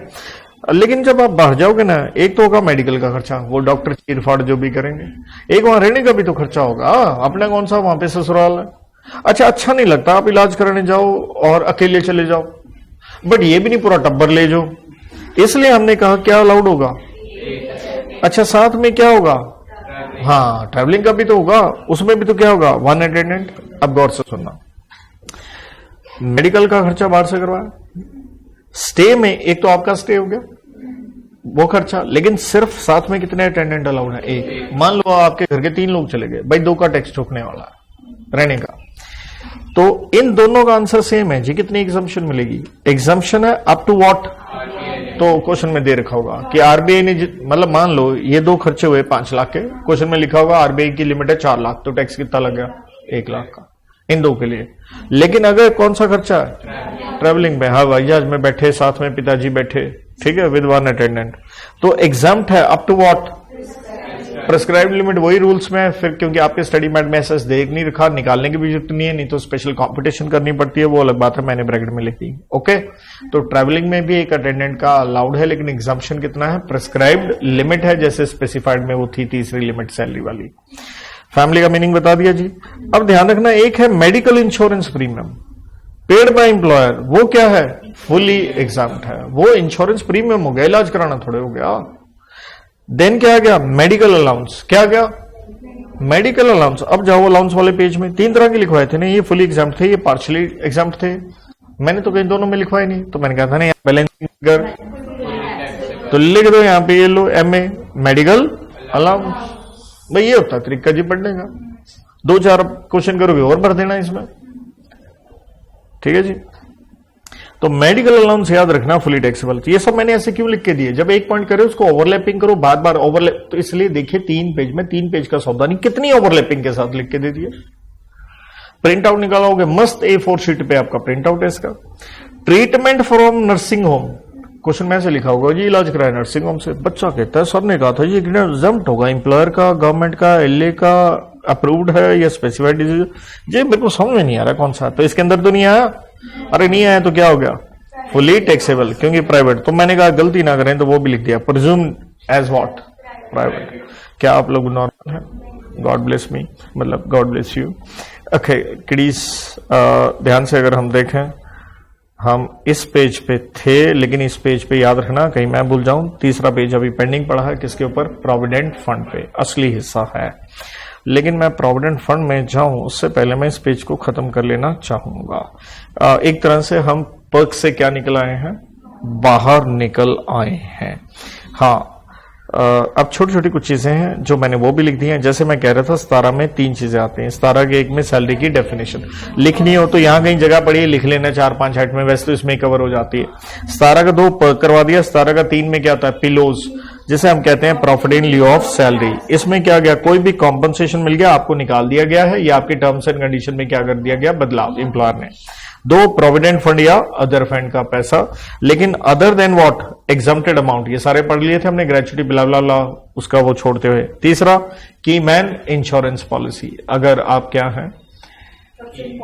इंपॉर्टेंट आदमी है, राइट। नॉन कंपीट फीस कि कंपटीशन वगैरह ना हो, तो ये हो गया ज्वाइन करने से पहले या आफ्टर सेसेशन ऑफ एम्प्लॉयमेंट, ठीक है। तो ये थ्योरी भी मैंने घुसेड़ दी। ये भी लिख दिया भाई क्या? Agniveer corpus fund. ये था ना फौजी भाइयों के लिए 4 साल की नौकरी, तो इंडियन आर्मी 4 साल के लिए, तो सेंट्रल गवर्नमेंट कंट्रीब्यूशन करती है कहां? अग्निवीर कॉर्पस फंड में, ACF, ये हेडिंग यहीं से आ जाएगा। Would form part of salary, 17 का 1 की डेफिनेशन में। लेकिन नो डाउट आगे आप चैप्टर 6 पढ़ोगे डिडक्शन, तो 80CCH में वो सेंट्रल गवर्नमेंट का कंट्रीब्यूशन भी एंड एम्प्लॉय का कंट्रीब्यूशन भी। बस इतना है, एम्प्लॉय का कंट्रीब्यूशन की डिडक्शन मिलती है OTR में। और देखो ये भी लिख दिया OTR में, याद रखें 2 पर्क्स की क्या है? Extra exemption. ये लिख दिया जितने पर्क पड़े, DTR था, OTR, देखो ये भी बना के लिख दिया। एक याद करो, वो लंच था, मील था 50 रुपए वाला, वो सिर्फ OTR में था। और LTC भी कहां था? कितना ईजी याद हो गया कि सारे के सारे DTR में भी है, OTR में भी है। OTR में कितने हैं? 2 एक्स्ट्रा पर्क, ठीक है जी। देन इस पन्ने पे आप देख लो, ये एक अलग से चीज क्या आगे जी, ये आ गया सेक्शन आपका एग्जाम्प्टेड सेक्शन 10 का 6। ये क्या आ गया? Remuneration received by individual not citizen of India, ठीक है जी। कोई इंडिविजुअल है लेकिन भारतीय सिटीजन नहीं है, इंडिविजुअल है भारतीय सिटीजन नहीं है, इंडिविजुअल है भारतीय सिटीजन नहीं है, तो उसको सैलरी मिल रही है, वो हम एग्जाम क्यों कर रहे हैं? 10 का 10 आप जानते हो मदर सेक्शन है किस चीज का? एग्जाम्पशन का। तो इसमें क्या चीज है? फॉरेन डिप्लोमेट, वो समझ गए, भारत में US की एम्बेसी वगैरह, तो उसमें डिप्लोमेट, कॉन्सुलेट, उनका स्टाफ काम करेगा, तो हम उनको कोई टैक्स नहीं लगाएंगे, प्रोवाइडेड अमेरिका में भी हमारे ऊपर क्या ना लग रहा हो? टैक्स। तो ये लिखा है remuneration received by are corresponding government officials in such foreign company should be exempt. Number 2, above officers of foreign country should be subject of what? FC means अरे foreign country, and not be engaged in any other business profession and for employment in India, मतलब भारत में कोई और काम ना कर रहे हो, हम उस पर टैक्स नहीं लगाएंगे, हमारे ऊपर वो ना लगाएं। 2, आप कोई एम्प्लॉय हो किसी फॉरेन एंटरप्राइज के, किसके? बाहर के एंटरप्राइज है, और भारत में आप क्या रेंडर करने आए हो? सर्विसेज, तो हम उसको कोई टैक्स नहीं लगाएंगे, प्रोवाइडेड वो इंडिया में ज्यादा से ज्यादा कितने दिन रहा? 90 दिन, एक कंडीशन। नंबर 2, ये फॉरेन एंटरप्राइज, इतना तो दिमाग लगा लोगे ना, FE शॉर्ट में लिख दिया, is not engaged in, Bharat में कोई ट्रेड और बिजनेस नहीं करें। तीसरा, such remuneration is not liable to be deducted from the income of employer and chargeable under this act, मतलब इस एक्ट में नहीं आ रही अगले की। तीसरे में क्या आ गया? सैलरी रिसीव्ड है, किस बात की? For services rendered in connection with his and for employment. कहां एम्प्लॉयमेंट है? फॉरेनशिप में नौकरी कर रहे हो, लेकिन आप हो इंडिविजुअल, लेकिन आप क्या नहीं हो? Who is not citizen of India, ठीक है, नॉन रेजिडेंट। तो कंडीशन है फॉरेनशिप भी तो इंडिया में आएगा। अरे शिप तो आएगा ना सामान लेके, तो उसमें इंडिया में खड़ा है तो इंडियन टेरिटरी होगी, तो तनख्वाह तो मिलेगी उसे। तो तनख्वाह मिलेगी तो हम उसके ऊपर कोई टैक्स नहीं लगाएंगे, प्रोवाइडेड उसका स्टे भारत में कितने दिन है? 90 दिन तक है। ओके, तो मेरे हिसाब से ये पन्ना डन है भाई सारा? Done sir. नेक्स्ट पन्ना डन है सारा? Done sir. अब क्या बचा आखिर में? प्रोविडेंट फंड, ठीक है। अब ध्यान से सुना, प्रोविडेंट फंड आपको दो तरीके से मिलता है, एक मिलता है ड्यूरिंग सर्विस और एक मिलता है रिटायरमेंट में, मिलेगा लमसम। तो मेरे नोट्स में गौर से देखना, क्योंकि नोट्स बनाते बनाते मैंने जगह नीचे बड़ी कम बच गई थी। ये सारा हिस्सा ड्यूरिंग सर्विस का है। वो जो सबसे छोटा दिख रहा है वो कौन सा है? लमसम है ऑन रिटायरमेंट।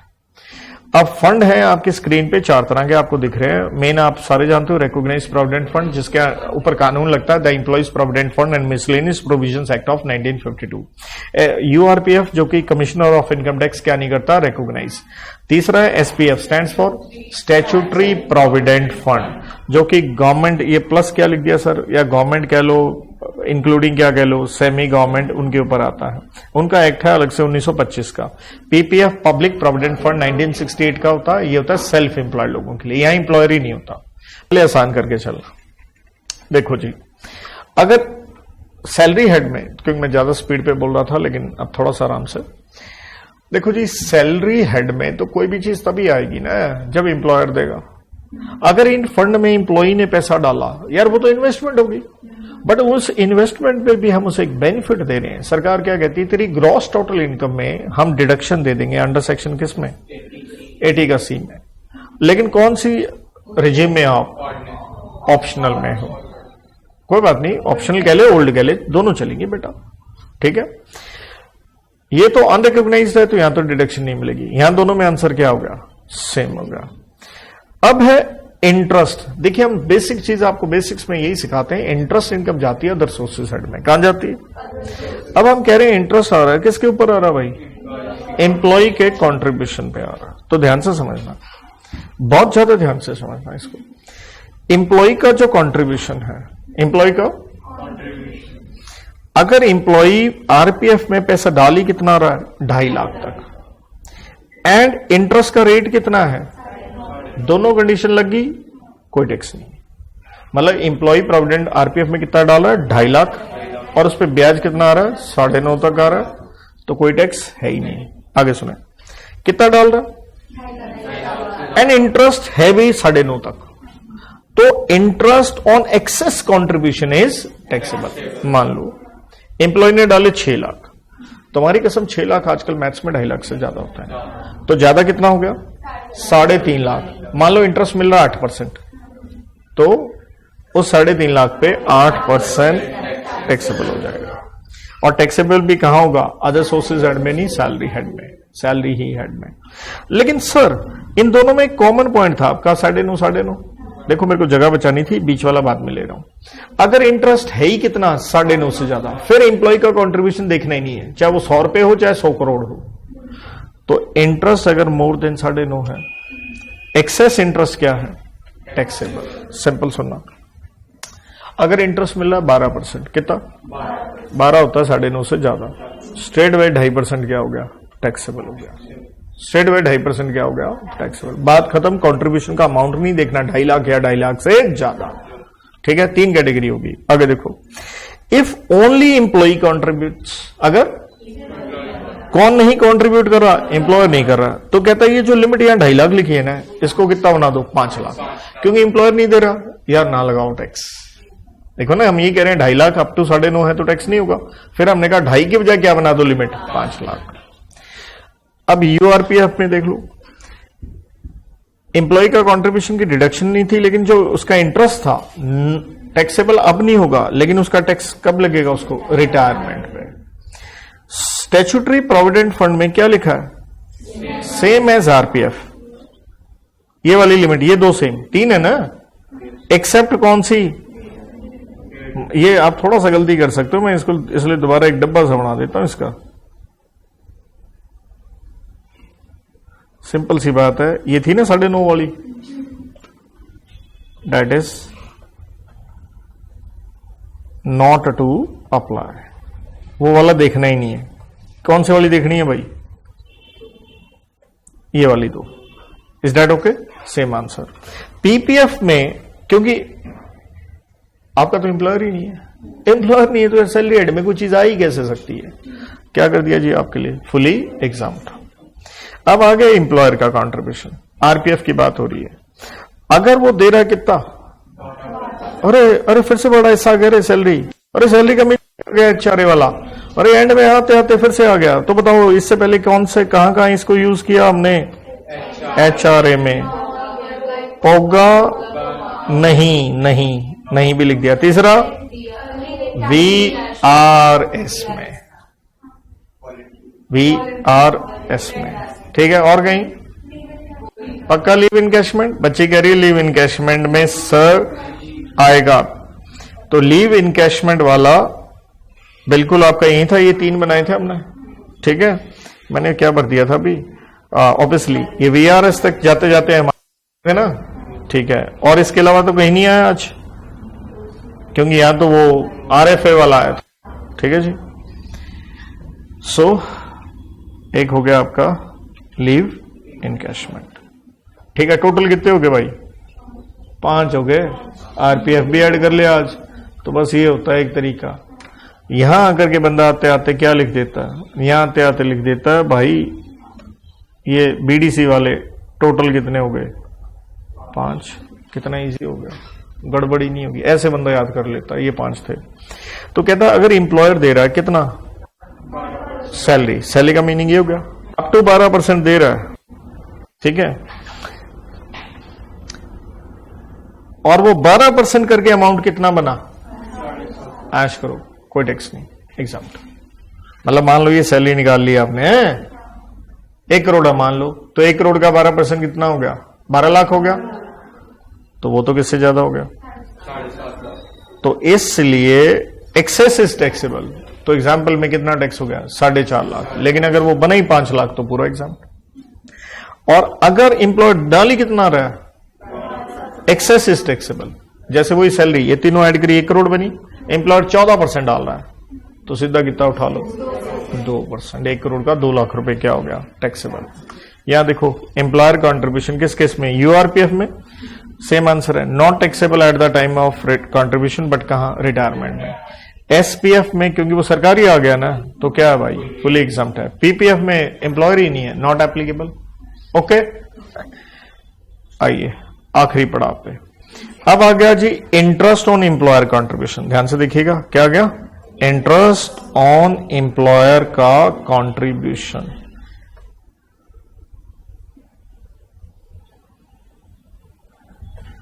ये था ऊपर एम्प्लॉय वाला, वो 2.5 लाख थी, वही 9.5 वाली। कहता अगर इंटरेस्ट है ही कितना? 9.5 तक, पूरा एग्जाम्प्ट। 9.5 से ज्यादा है तो एक्सेस इज टैक्सेबल। तो ठीक है, वो इधर से भी मैच कर जाएगा याद रखने में। देन आया आपका क्या? अनरिकॉग्नाइज। सेम आंसर चल रहा है हर जगह, not taxable at the time of retirement, but मतलब credit but on retirement. Then आ गया सरकारी। सरकारी में पूरा क्या चल रहा है? सरकार में तो ऐसी हो रही है एग्जाम्प्ट वाली। पीपीएफ में अरे एम्प्लॉयर ही नहीं है तो क्या हुआ? Not applicable. ये था ड्यूरिंग सर्विस, ये था। अब बेटा आप देखेंगे लमसम, मेरे पास जगह कम थी तो यहां देखिए आरपीएफ में लमसम मिला, वहां लगता है सेक्शन 10 का 12 और 10 लग गया तो मदर सेक्शन एग्जाम्पशन का। हम कह रहे हैं भाई साहब रिटायरमेंट में जो आरपीएफ का पैसा मिला फुली एग्जाम्प्ट है। भाई साहब कुछ क्या है? कंडीशंस है। अरे नौकरी करी हो कम से कम कितने साल? 5 साल। और अगर 5 साल से कम करी है, क्यों करी है? बीमार हो गए थे या एम्प्लॉयर का धंधा ही बंद हो गया था, बिजनेस शट, या बियॉन्ड द कंट्रोल, मतलब आपकी गलती नहीं है, तभी हम एग्जाम्पशन देंगे। नंबर 2, 5 साल कैसे कंप्यूट करने हैं? सिर्फ ये जॉब नहीं, पुरानी भी की हो मिला के। नंबर 3, या आपने आपका रिकॉग्नाइज प्रोविडेंट फंड कहां ट्रांसफर कर दिया? एनपीएस में, stands for national pension scheme, ATCC का डी। क्लियर है? तो आपको एग्जाम्पल दे रहे हैं। अब आ गया जी अनरिकॉग्नाइज में मत जाओ, इधर आ जाओ। ये सरकारी आ गया एसपीएफ, 10 का 11 में एग्जाम्प्ट, पीपीएफ में वैसे एम्प्लॉयर नहीं था, उसके लिए पूरा एग्जाम्प्ट 10 का 11 ही है। अब बचा आपका अनरिकॉग्नाइज्ड। अनरिकॉग्नाइज्ड में हमने कहा था क्रेडिट किसमें टैक्सेबल नहीं होता, टैक्सेबल होता है रिटायरमेंट पे। देखो कहता अगर एम्प्लॉयर ने डाला, किसने डाला, चाहे उसका कंट्रीब्यूशन था चाहे उसका इंटरेस्ट था, रिटायरमेंट पे टैक्स लगेगा और कहां, टैक्सेबल इन सैलरी हेड, देख रहे हो, एस फॉर सैलरी। लेकिन जो एम्प्लॉय ने डाला वो तो पैसा इन्वेस्टमेंट है, एम्प्लॉय वाला भी टैक्स लगेगा, कंट्रीब्यूशन हो इंटरेस्ट हो, but taxable in what, other sources है। ओके, इसके साथ मेरा एक आखिरी पॉइंट बना, अगर आप सोचते हो समझ में आ जाएगा, नहीं आएगा अनलेस आपको पहले से आता हो। वो ये है, मैंने इसी आरपीएफ में ये लिख के दे रखा है, employer contribution to RPF national pension scheme and approved superannuation fund. और इसको क्योंकि एक अलग से लेक्चर चाहिए होता है, इसलिए स्टडी मैट का मैंने लिख भी दिया है इलस्ट्रेशन नंबर 10। मैं सिर्फ यहां फॉर्मूला बोलूंगा, कुछ नहीं बोलने वाला।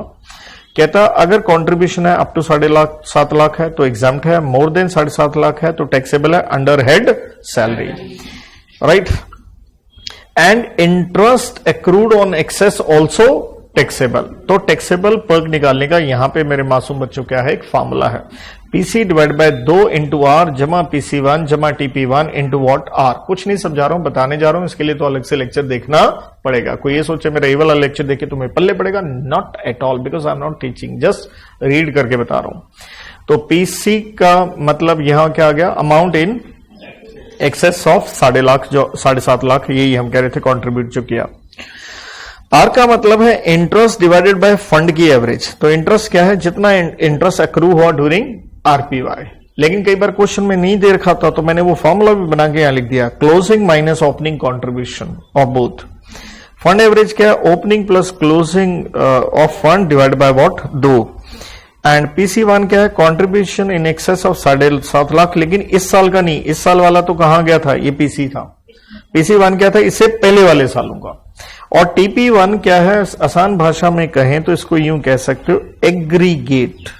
वैसे मैंने लंबी चौड़ी लाइन क्या लिख दी, टैक्सेबल वैल्यू ऑफ इनकम, तो ये है एग्रीगेट पर्क, किसका, सिंपल भाषा में लास्ट ईयर्स का, ये लिखा है, ठीक है।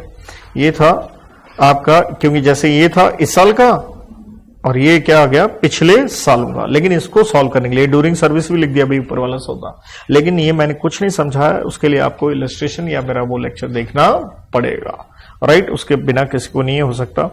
तो भाई बाकी 100% मैंने कोशिश करी है इन 2 लेक्चर में सिर्फ करवाई ना दूं, चीजों को समझा भी दूं। नो डाउट यहां बेटा मेरा कॉम्प्रोमाइज था, but you can understand, got it. तो आई होप सो जो मैंने पढ़ाया उससे कुछ आपको यूटिलिटी, कुछ बेनिफिट मिले। So on this note I wish you the best of luck. Thank you.